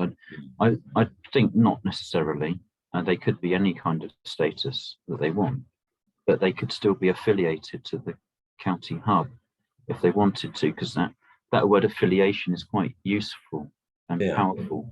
In if not in a legalistic sense, then in a kind of lawful or bonding sense, perhaps. It's like and let's not forget, once you put in a document, private members associations is because of the fact that it was a way. I'm reluctant to use the word loophole, but it's a way to get things done, to get around the impositions that were in the blocks that were being put in place during the last 2 years, during the COVID time, when people were being divided and stopped from reaching out to each other. And so what we're saying is we're using, in some ways, some instruments that those who are trying to place the agenda on people, they were using themselves. And that's what you said earlier on. So let's just not forget that point about it is a bit like playing them at their own game, and it's also a bit like saying in this letter to the council, right, well, we're a humanitarian support group, we're key support workers. That's your own terminology. If you don't respect that, then why should we respect you, really? So it's using their own logic. And, a bit like that. So in an ideal world, we wouldn't need or want artificial structures or names and labels and so on, but these are ways and stepping stones to reach what we're talking about in terms of visions about a better world. And these are the stepping stones which we can take to actually achieve that. That's the point. Yeah. And just to finish on this. Also, sorry, go ahead, Lela. Nothing. Just I think also in an ideal world, but also that the structure does help to function, because as we were talking about at the start, there's so much swamp to sort of get through of how we're going to get anything done. It does assist us as a group as well, because it just gives us that formula, right? Who's going to take notes? Who's going to be responsible for who's a part of this? Who's going to be, so kind of divides up the responsibilities and just makes it a functional thing. It does actually help it to work. That's all. Absolutely, Elena. Yeah, so just to finish on this slide, the thing I haven't mentioned is the green and the yellow circles, so Devon and Dorset. So what about groups that overlap county boundaries? So that's I was going to mention that point, Yeah, that is the case with Camelot Connect. Obviously, we overlap with Dorset. So the thought was that if and when a Dorset hub gets formed, then Camelot Connect could also be affiliated to the Dorset hub. And that means the members of Camelot Connect who live in Dorset would have that representation there, but also they would also be, by default, they would be affiliated to the Somerset hub as well. But why not? Because they probably in their daily lives then no doubt travel back and forth across the boundaries anyway. And you could say the same with Devon, you know, that obviously the Far West Quantocks and Wellington, even they do overlap into Devon a bit. So there's no reason their group couldn't be affiliated to a Devon hub if they wanted to be. And there are private members associations forming in Devon. There's one in Totnes I've been in touch with. There's the North Devon Assembly, which is not a PMA as such, but it's, you know, a similar or going along the same lines as us. And then obviously you could then, once you'd got, say you did have these three hubs, Somerset, Devon and Dorset, then you could potentially scale it up and have a Wessex hub, which these three kind of cooperate together on, with representatives from each of these hubs getting together to discuss or make decisions about matters of concern for all the people in that region. That's just getting ahead a bit. So unless there's any questions about that, I can go on to the next part. I'm fine for you to go on. Okay. Yeah. So what does that network look like as a logo? This is something I just threw together in PowerPoint. Emphasize the connectivity aspect. Yeah, as you can probably tell. And this is the domain name I bought, sovereigncommunities.org. So, you know, you could have one for Somerset and Devon if we get to that stage. And then this is quite a detailed slide, but what I found when I've been proposing this, people get a bit hung up on words. So people start saying, oh, affiliate, does that mean we are bound by the decisions of the hub? You know, and so I've actually defined what that would mean. And if the Communities Association had a constitution, we'd probably define that in there to reassure people. So it would just mean formally, which means in writing associate a group with the SCA. What about affiliation? Again, the formal association of a group. Affiliation is reciprocal, as we've already said. In practice, the SCA is intended to provide support. So it is an outreach thing, you know, but that can only be sustained for as long as those groups support the SCA. So it is a mutual, you know, relationship.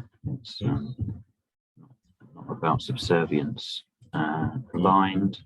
Again, the dictionary definition of aligned just means going in the same direction. Yeah. So not at odds, not incongruent. It doesn't mean that we read chapter and verse from the same gospel. You know. Associate. So for us, that would just mean formally declare a mutually supportive relationship between equal parties according to common law, as it pertains to contracts. So this is this part about once you put in writing that we are affiliated and your group has paid its subsidy, that means there is a contract between you in common law. And so, yeah, that bond is formed.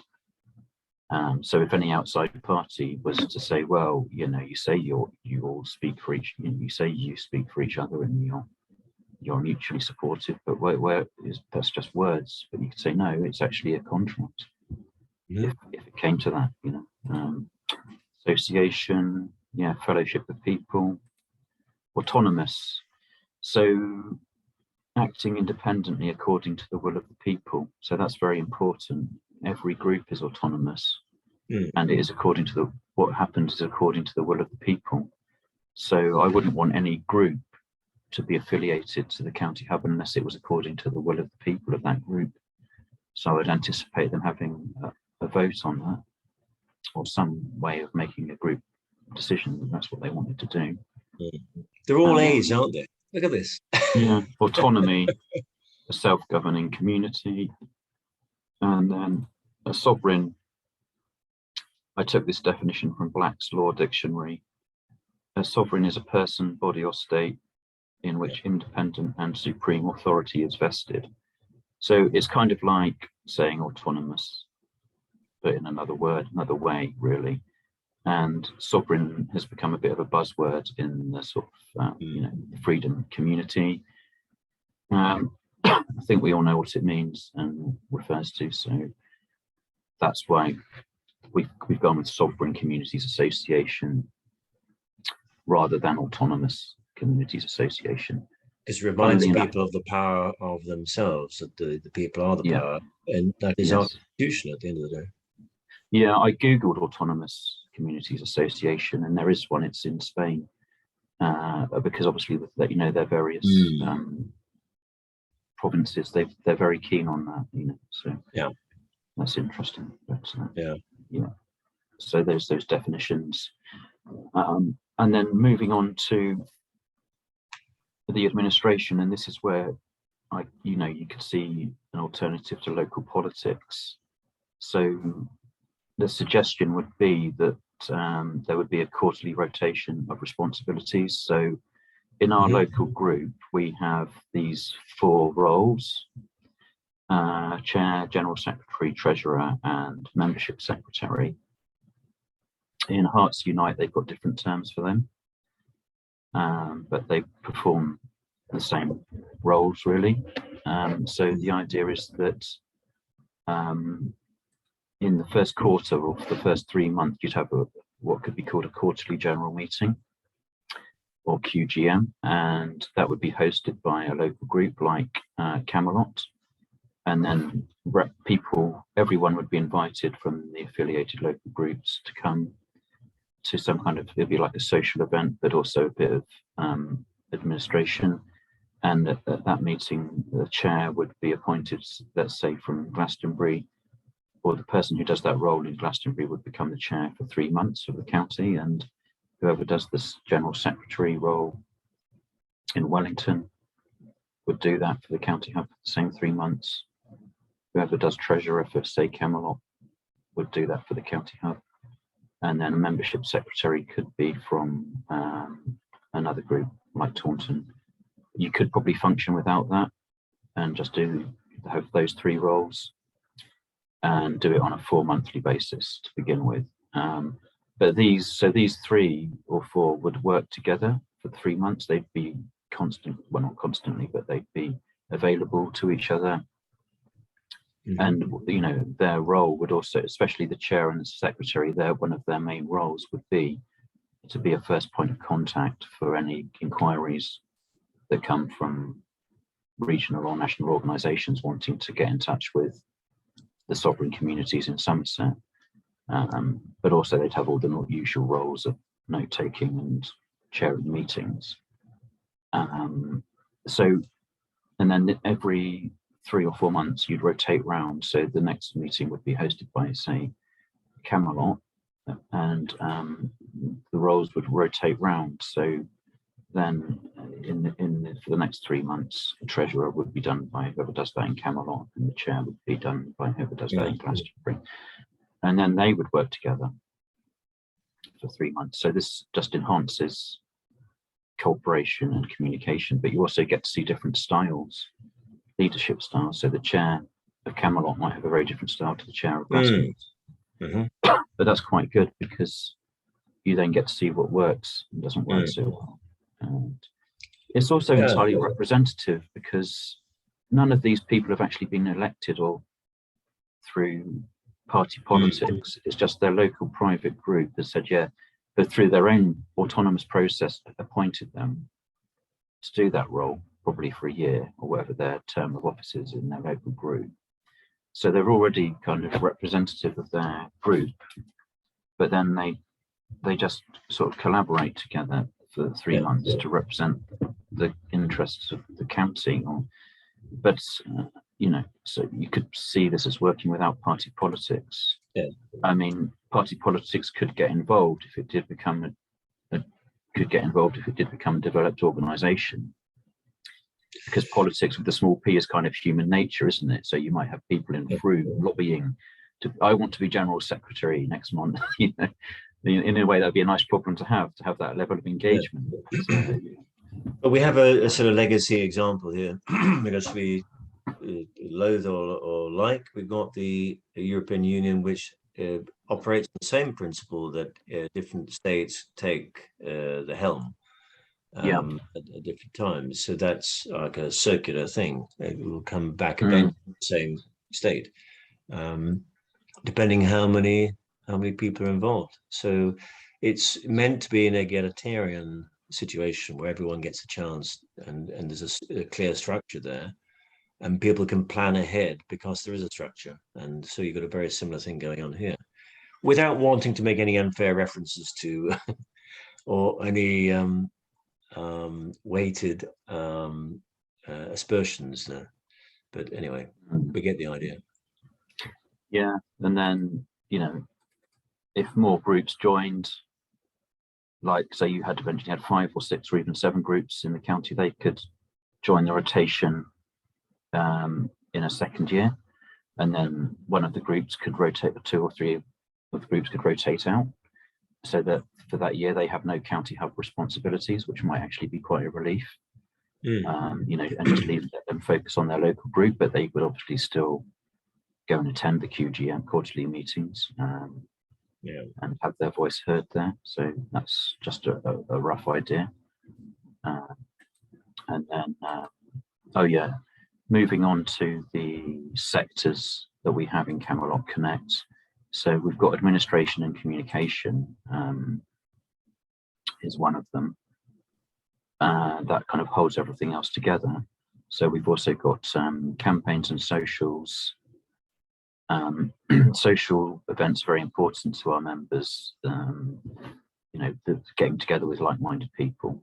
And then campaigns, that is to cover everything from yellow boards to, is there a national campaign this month by Save Our Rights or the Together group that we particularly want to support?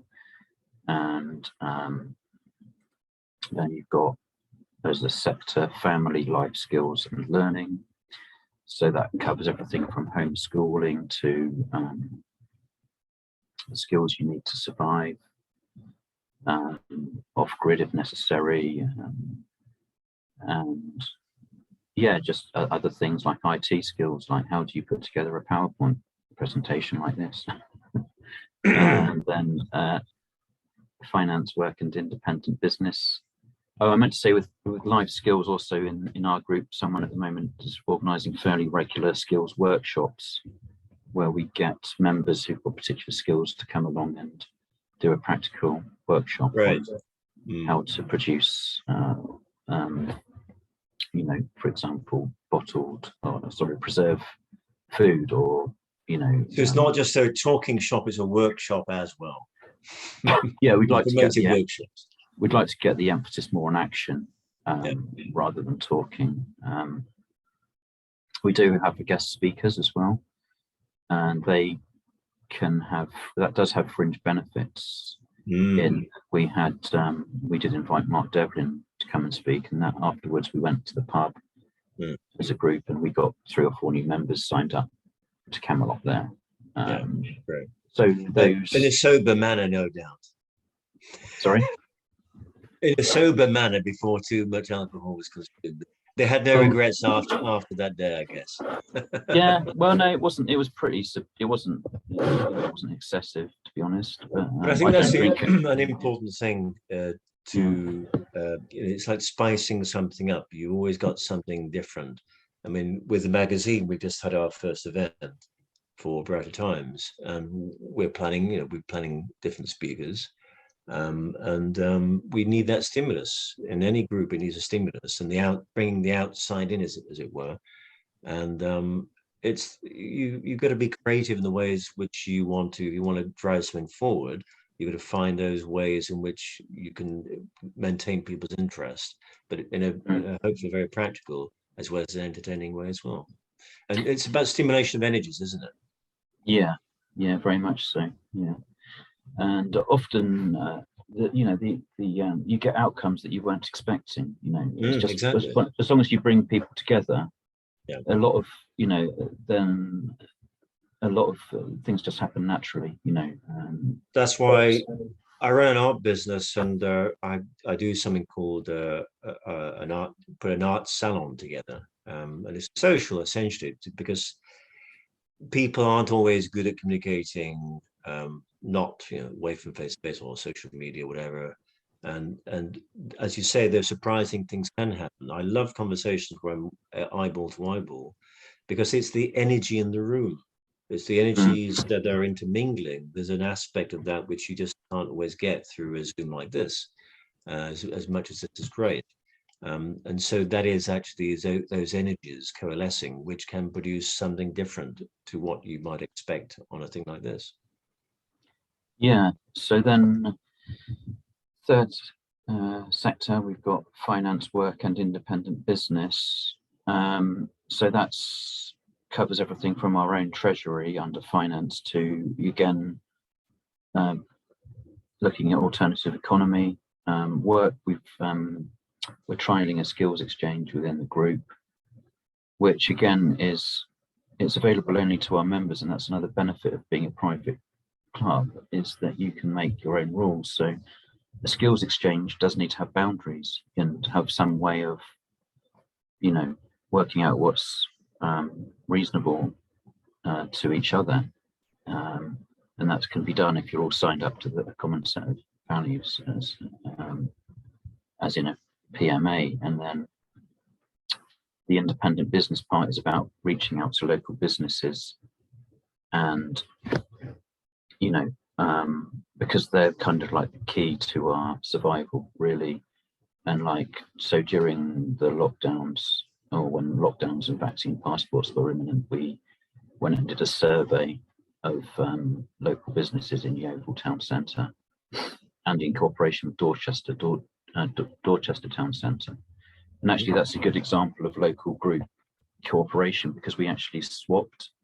So the Yeovil team went and did Dorchester, and Dorchester came and surveyed Yeovil town centre.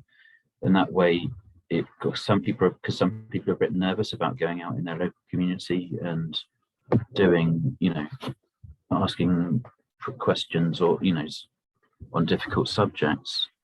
But also I found that it makes you less judgmental, much more independent, make you just feel a lot more like you're objective if you're in a town that you don't know so well. And you're more likely to go into places that you wouldn't necessarily think of going into. Like, there's probably certain shops and things that in Yeovil that I just wouldn't, I think I'd have a preconception about that, oh, they're not awake. But then if someone from Dorchester goes, they'll just go in with no preconception. Might by lucky chance find out that they are, So, all these,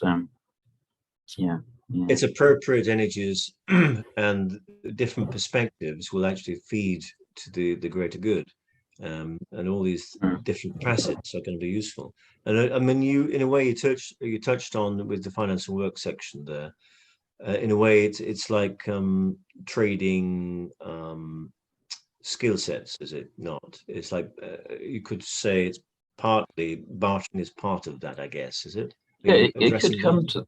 Yeah, it would include that, but also work originally was about the challenges that people face in mainstream work, like mask mandates or vaccine mandates, or employment relations could even include that. It's broad ranging. And I actually like the word trade as an alternative to independent business. I think finance, work and trade might be a better way of encapsulating it all. Right, because the word itself conveys, in other words, the idea of an exchange.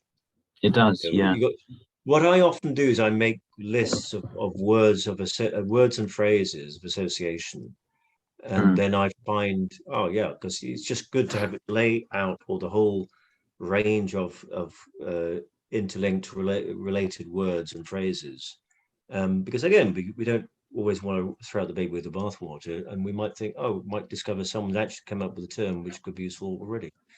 Well, exactly. So I always make those things clearly set out, and that's what independent business is all about anyway, isn't it? Trading. Independent business is all about trade anyway. And you have tradesmen and things like that. Again, it's nothing new under the sun, really. So, yeah.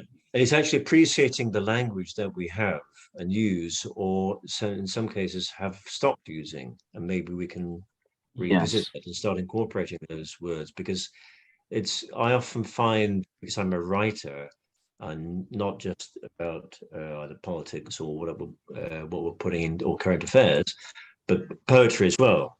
So, we have to, I'm finding I'm valuing the language so much more by taking time to look at it, to study it. So it informs me about what I may have been neglecting. The fact that I'm taking a more, should we say, magnified look at any one subject. And my God, the gems you come up with. And I think this is all part of the appreciation of what we have. Again, not throwing the baby with the bathwater, not reinventing the wheel. All these things are really talking about discernment and valuing and appreciating what we have and building on that. And just realizing there are things that we have, if you like, your legacy systems phrase, and then either throwing out what we don't need or modifying, but just really appreciating what we have already, and going from there. Yeah, absolutely. So health, well-being and nutrition, another very big, wide-ranging group, of course. Well-being, covering everything from spiritual well-being to psychological well-being. And nutrition goes in with that, really. But nutrition would cover everything from growing our own food to how do we cope with food shortages, foraging, all these sorts of things. And at the moment we're liaising with the People's Health Alliance as well. So it's very good to have these specialist groups like the PHA, I think, because at the moment Camelot Connect has 57 members.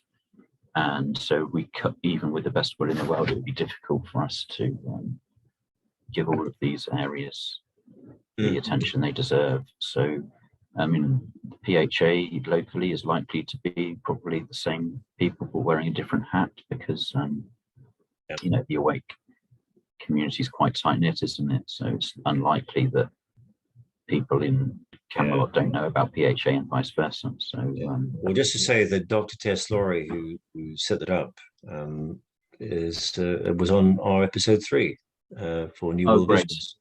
Yeah, I think the PHA is separate from Tess Laurie. She's done World Council for Health. Yeah. But she has endorsed PHA, Tess Laurie. Exactly, yeah. And so again, it's people making those connections. I bumped into Tess on our first event in Birmingham the weekend. But and that's why those events are so important, so that we have that cross-pollination. So these physical events are very, very much an important aspect of what we're doing here. Yeah. Then law and order, that's another big one, of course. A lot of people very interested in common law, but that obviously means different things to different people. And then the order element of that is, well, if we are going into our own new society, we are going to need to think about how we maintain order, law and order. And obviously that's where things like peacekeepers would come in. And do you mind me butting in one more time?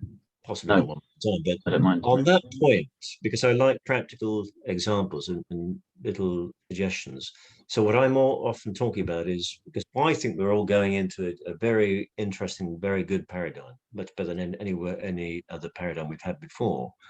And that is where we live through the heart. And what I mean by that is using our intuition. It's coherence between the head and the heart. I think what we've been through, the worst times we've been through, is all because people have been stuck in the head and either not being aware of what's going on, or it's people trying, or entities trying to control the mind. Governmentals, as an example, mentors that's governing the mind. So I always say the best guide and heart, your best friend and guide is your heart. And that's the small voice inside, which grows the more you attend to it. It's like anything else. What we know from science, the latest science tells us this in terms of good science. When you put your energies as energetic beings on something, it grows. There was someone who gave a great example: 3 grains of rice. going back to Masaru Emoto, when you give negative energy to something, it withers. When you give positive energy to something, it grows. When you don't give any attention to something, it will. He did this with the rice grains, and he found that it died. Someone I just mentioned at the weekend, Harry Rhodes, was talking about this, the same thing. So it's a question of, I think, we're going to this heart-based paradigm where we won't need even things to an extent about what we're talking about here, but again, stepping stones, to a condition where we will do the right thing and the most appropriate thing with the person we're with the place we're in, and appreciating that place, that person, the images, basically. And that's going to the heart. And one of those great ways, so to me, it's about education. It's about really trying to get that condition done. And that is through a very interesting course called Heart Math. And it really comes out to, well, most people know it from Stanford University in California, but I've done it. I know the police departments in the States it's being rolled out in certain police departments, because it's a very good way of handling situations, keeping. What's that called again? Heart Math. So Heart math, like mathematics, heart math. math. Right, yes. Yeah. And basically it is about coherence of head and heart. It's connecting your head literally on a physical level. You can do that. But also then what happens is you're acting from, if you like, from source. It's being connected. It's a very connected thing. And to me, that is where it all is going.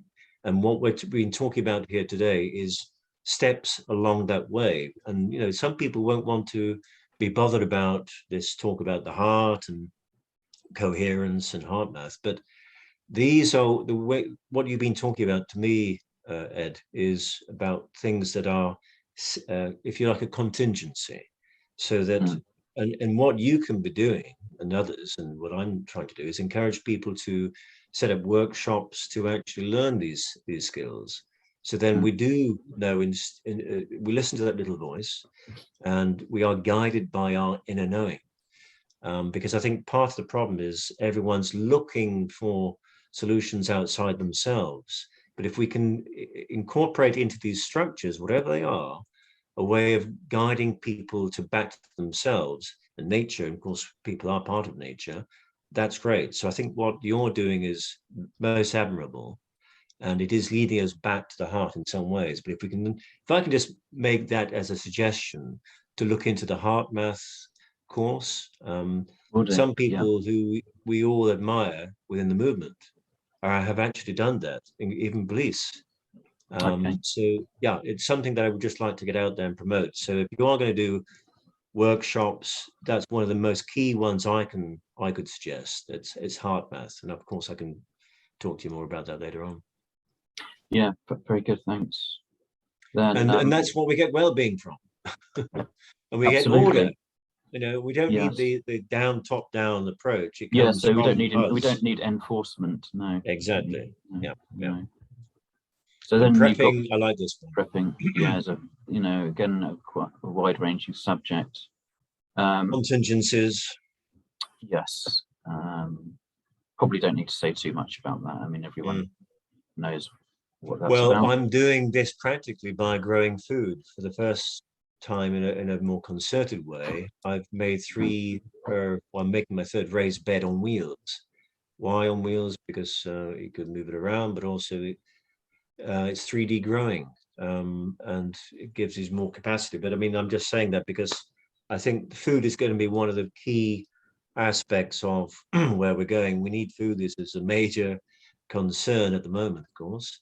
Energy, food, never mind your weather, and all sorts of things we could talk about today, but we're going to conclude shortly, I'm sure. But the prepping thing is so important.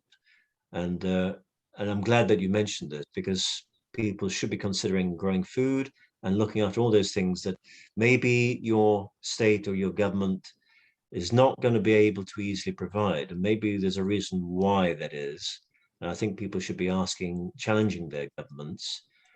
I don't believe in government. I believe in what you're doing here, communities getting together and not waiting for the solution, but actually getting involved in creating that solution and making that vision a very much of the now, a very practical thing now, and planning. Yeah, absolutely. Yeah, and of course, all these sectors, they intersect as well. So there's obviously going to be a law aspect to, well, maybe not, there is a law aspect of family life, you know. What happens if a couple want to get divorced or something, you know, or with homeschooling? What happens if you have difficulty with the assumed authorities? You know, that's going to be a lawful remedy maybe. And, you know, the same with, as you were just saying, prepping obviously overlaps with health, well-being and nutrition. But it's just, I think, in our own minds to have at least these sectors to help compartmentalize our thinking. Otherwise, the whole thing gets a bit overwhelming. Clarity of thought, and so you can organize it in a way that it becomes practical. Yeah. So that kind of what we've got in Camelot Connect is the concept of an action group. So each of these sectors we would call an action group. Yeah. Again, to put the focus on action rather than just talking. And we try and encourage members who are particularly interested in one of these areas to step up as an action group admin, and their role is just to provide inspiration and basically be a go-to person for each of these areas. But, you know, just because you're a law and order admin doesn't mean you're not interested in food growing. No, so you know, you can go to the food growing group, and people from food growing might come along to law and order as a you know, participant to find out what's the latest, you know, in that realm. But and I'm so glad you mentioned the word inspiration, because to me, again, this is what it's about. It's inspiration, not enforcement, or not so much obligation. We don't want to make people feel obligated, but inspired. Yeah. So, I mean, looking at our logo, obviously it's inspired by the round table, but it also, coincidentally or not, represents these sort of sectors and spokes out of networking. So yeah, and then that's kind of also reflected in the Sovereign Communities Association logo. And I think the logos are important because they are a reminder of the values and the structure, what the whole thing's set up to do.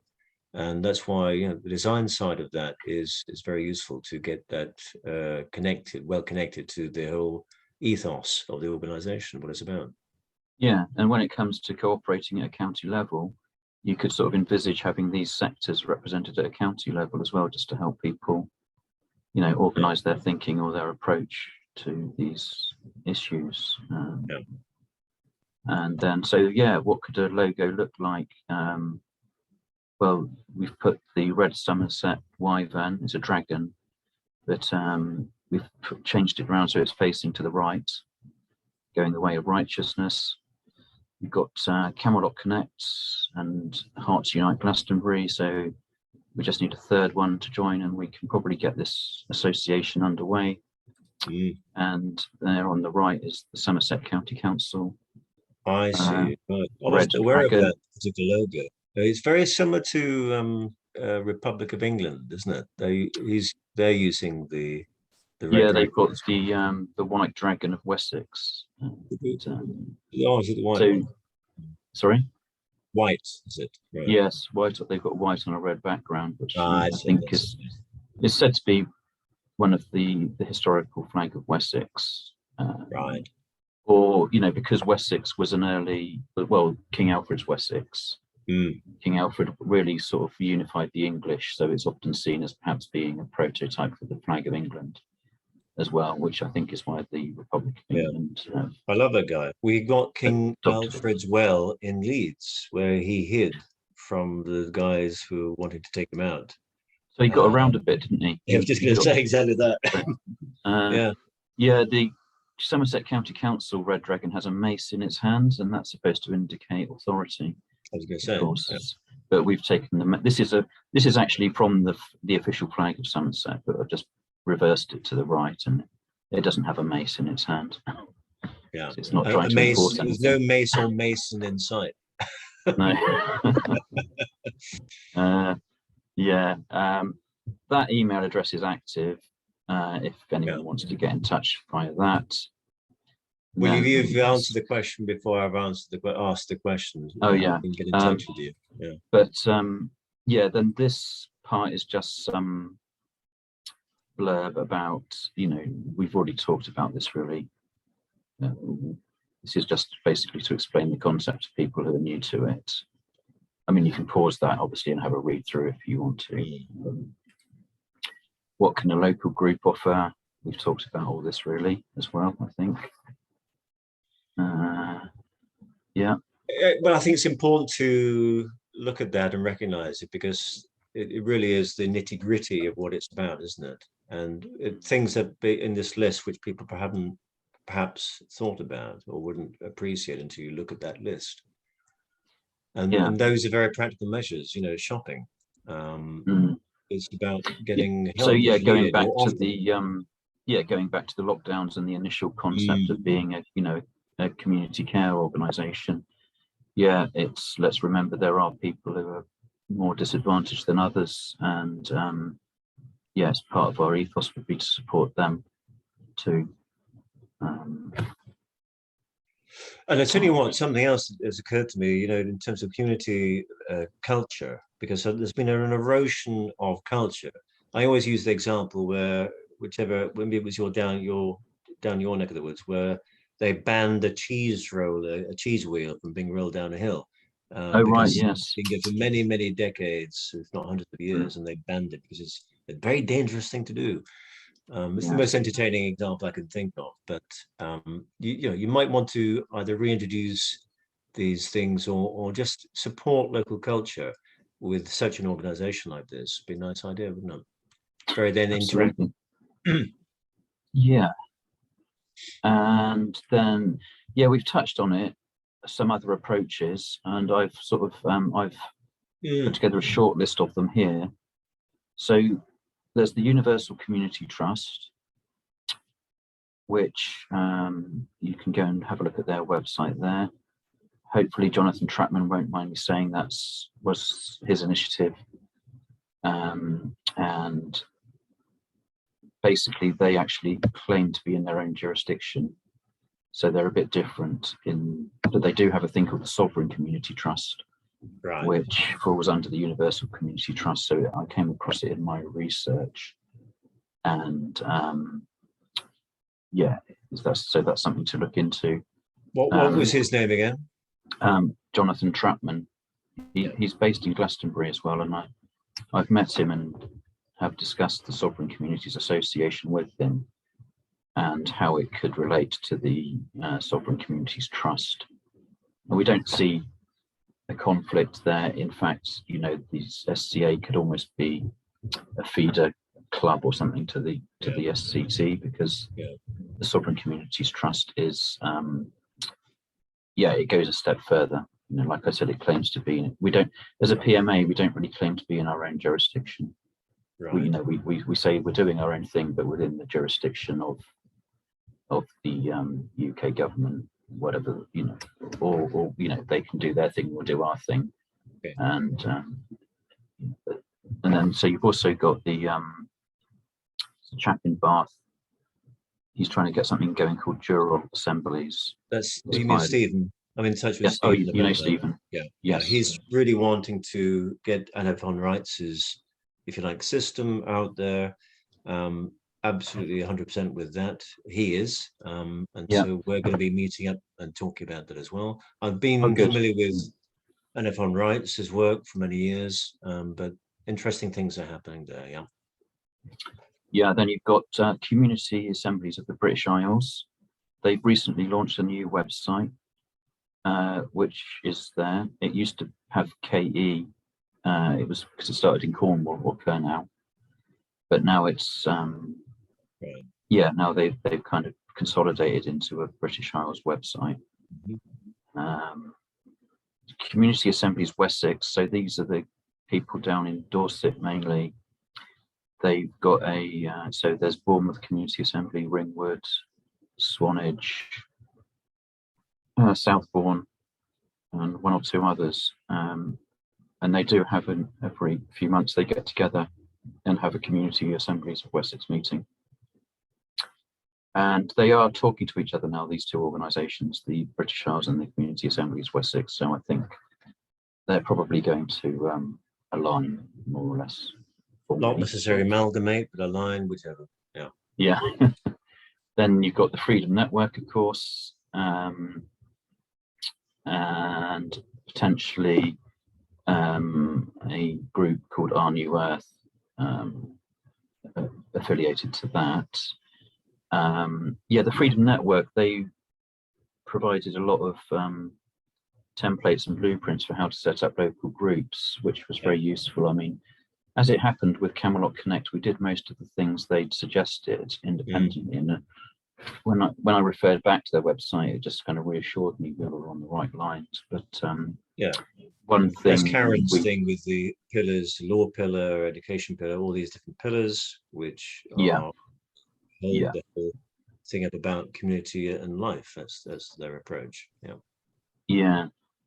One thing that we hadn't done, which they recommended, is, so with your little action groups, each action group has a kind of representative. Good idea to get all those reps together every once a month. Yeah. Because then you get cross-pollination of ideas, and and they can support each other. So like say the campaigns group could come together, and someone from health says, "Oh, this month we've really got to get the PHA Health Hub going." Then the campaigns group can make that their focus for the month to promote the PHA or something, just so you get these synergies. And then you've got the Community Abundance Network. That's a lady called Eleanor Haji. She was at the Brighter Times conference too. I met at the weekend. So she might be featuring on New World Visions. Good, because I'm very impressed by what they're up to in Hampshire. Yeah, other people say good things about that. Yeah. And, they talk about something called a sovereign community system too. And then Republic of England, you've touched on. Jason was also speaking at our event at the weekend. Yeah. Yes. So getting to the end now, I've just produced this table to compare some of the different approaches, mainly to help myself think about it, but it might help others. I've not presumed to fill in for the other groups. What a good idea. But I've got Sovereign Communities Association and Community Assemblies. I think I can talk for them. So you've got the approach along the top that we've just seen, the different approaches. Then down the side, again, I've sort of broken it down into what they provide or attempt to provide. So does it claim its own jurisdiction? Well, the SCA doesn't, community assemblies don't. Some of these other approaches do or don't. Do they have subscribed members? Do they support various aspects of life? And I've explained what I mean by that at the bottom. So, is it attempting to integrate all aspects of life, with different sectors or pillars, and then prioritizes land acquisition.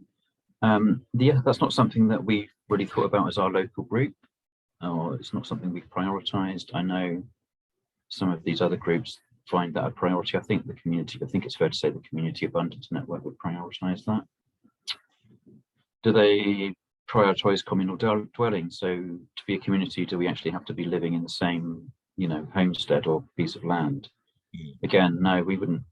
We'd say that's not a bad idea, but it's not the be all and end all. At the moment, we're trying to live in our, as we have normally in our own homes, and try and somehow integrate with mainstream society still. I don't think the community assemblies necessarily promote that. Some of these other groups probably do more or less. And then, finally, what's their provision for the economy? Do they engage with legacy authorities? So we would propose to. The community assemblies, do they? I don't know. I mean, I think from what I can tell, they're actually they'd like to actually replace the legacy authorities ultimately.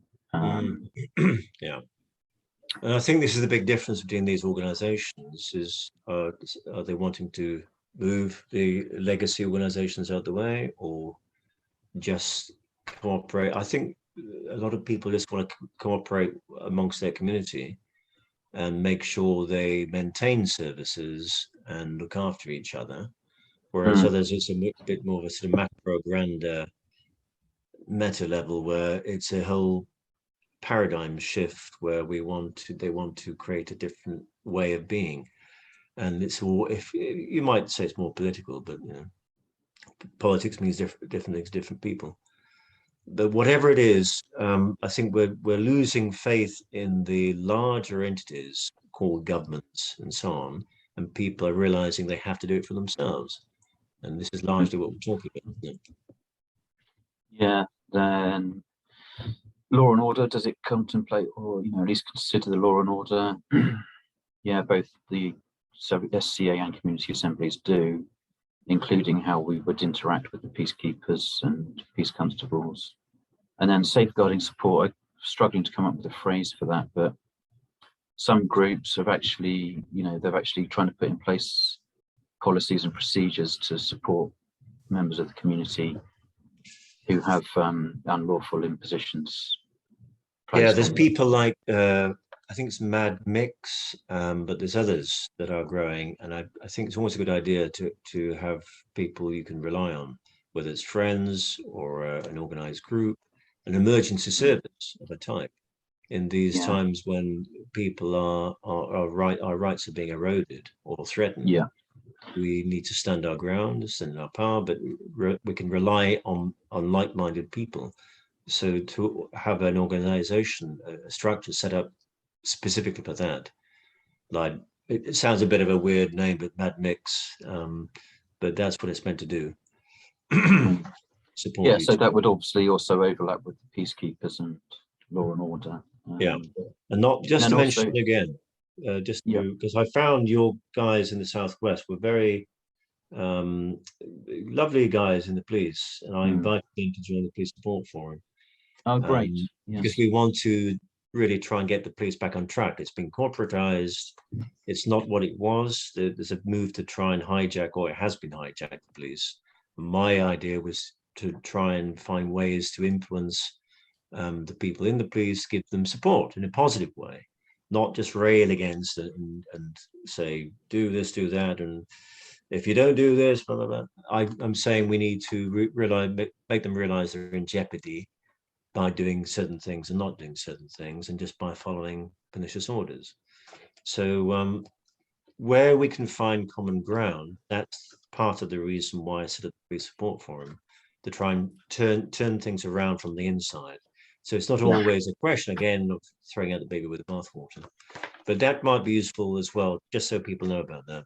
Yeah, that's very good, because obviously on the continent, Police for Freedom gained some traction, didn't it? I don't know if you saw that with Henna Maria. And I'm in touch with Henna, and she tried to, through someone who is part of my police support forum, without mentioning names, he was taking that as a challenge to lead, but he opted out of it and then got it back into it again and opted out again. So there was some comings and goings, and for some reason this country has been not easy for the Police of Freedom to establish itself here. But I pretty much set up the police support forum at the same time as Henna and Co set up that, and I think they've done a fantastic job, and it's spread around the world very nicely. But it's a question of if we can get people, and that's Henna's using a very positive approach as well, I think. I'm about full admiration about what she's doing. So again, we can all learn from such initiatives.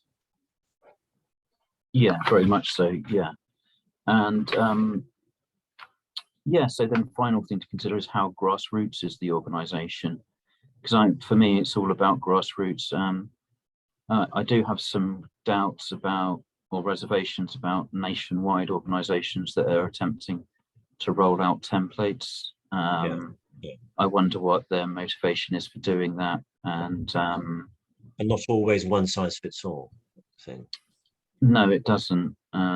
So, I mean, I can say with certainty the SCA was very grassroots, and so are community assemblies from what I've seen, but I'll let others make their own judgments or analysis of the other groups. So that's it really. I mean, as you can see, as I've put along the top these little images, as I say, these approaches are like they're all wheels on a car going in the same direction. Some people have got a car that's different design to others. Some are mixing together lots of different ideas. And maybe one day they will all pull into a bus station, all these different cars, and we'll all get on the same bus. And then that's the ticket. Sorry? Yeah. That's the ticket. Do we need a steering wheel? That's a question. You know, do all these or groups... will it be an autonomous bus? Yeah. Yeah, I mean, I know that in the Community Abundance Network, they have the concept of steering groups. So that might be something to discuss with Eleanor, how she sees that going. How, you know, so we're all going in the same direction, but do we need and it is very much about valuing, as we touched on, their autonomy. We just want to make sure we maintain that autonomy. So, Ed, thank you very much indeed for all that. All right. Do you want to summarize or say anything else before we finish? Well, no, there's some FAQs there, which, I was just going to say, this is how to get in touch with me. Exactly. So that's our website, admin@camelotconnect.org. I monitor that inbox. And we do have a burner mobile phone, which I carry around with me, which is that number at the bottom. So that's not my personal number, but if people want to contact us, they can do so. Yeah, that's beautiful. So yeah, thanks, Paul. Yeah, pleasure. Thank you so much for spending all this time, Ed, explaining what you're doing. And if you find in the near future that you've got major developments or there's something new to say, please get in touch and we can feature that. Yeah. We're doing the same with Pam Popper. Yeah, I'll be at I've got a slot to speak at the next Uprise and Shine conference, which will be near Glastonbury on the 16th of September. So, well, it's that weekend. My slot's on the Friday afternoon, the 16th of September. So I'll be presenting this again there. Ed speaking, right? Good. So we can mention that as well on the People's Forum. So I'll put the video on the People's Forum and put a link to your information. You're okay with me sharing that information on People's Forum? Your contact details? Absolutely. Yeah, great. Yeah. And then I'll make mention, I think, of the Rise and Shine conference as well on the 16th. All right then. So it's either going to be later today or tomorrow I do that. I think we're not going to have any people asking questions. If there's anyone who wants to ask any questions, please feel free now. But I suspect they're not. Okay. Yeah. I do have an Odyssey channel where I've uploaded some presentations as well, but I'll link that on the People's Forum on Facebook if you want. I can just dump a link in there. That'd be great. Yeah, please. My Odyssey channel. Anything you want me to include, if you could do that today for me, and I'll do that. All right then. Thanks so much, Ed, and thanks, Lena. I know Lena had to leave earlier. She didn't want to interrupt your presentation, but she had to go. Thanks, Lela, for your help there with today. And again, Lela, the same applies with you. If you're finding any interesting developments, whether you want to present with Ed or do something else, or just keep us informed as to what's going on, please do so. We'll share your information on the People's Forum. And People's Forum is a way of people connecting, so please do make use of it, anyone who's listening, including Ed and Lela. And then we can all help to get the world in which we wish to see realized, and have the best visions become reality as soon as possible. Yeah. So thank you very much indeed, Ed. We'll see you soon. Paul. Great conversation. Yeah. Cheers. Absolutely. Thank you. Take care. Okay. Bye-bye. Bye for now.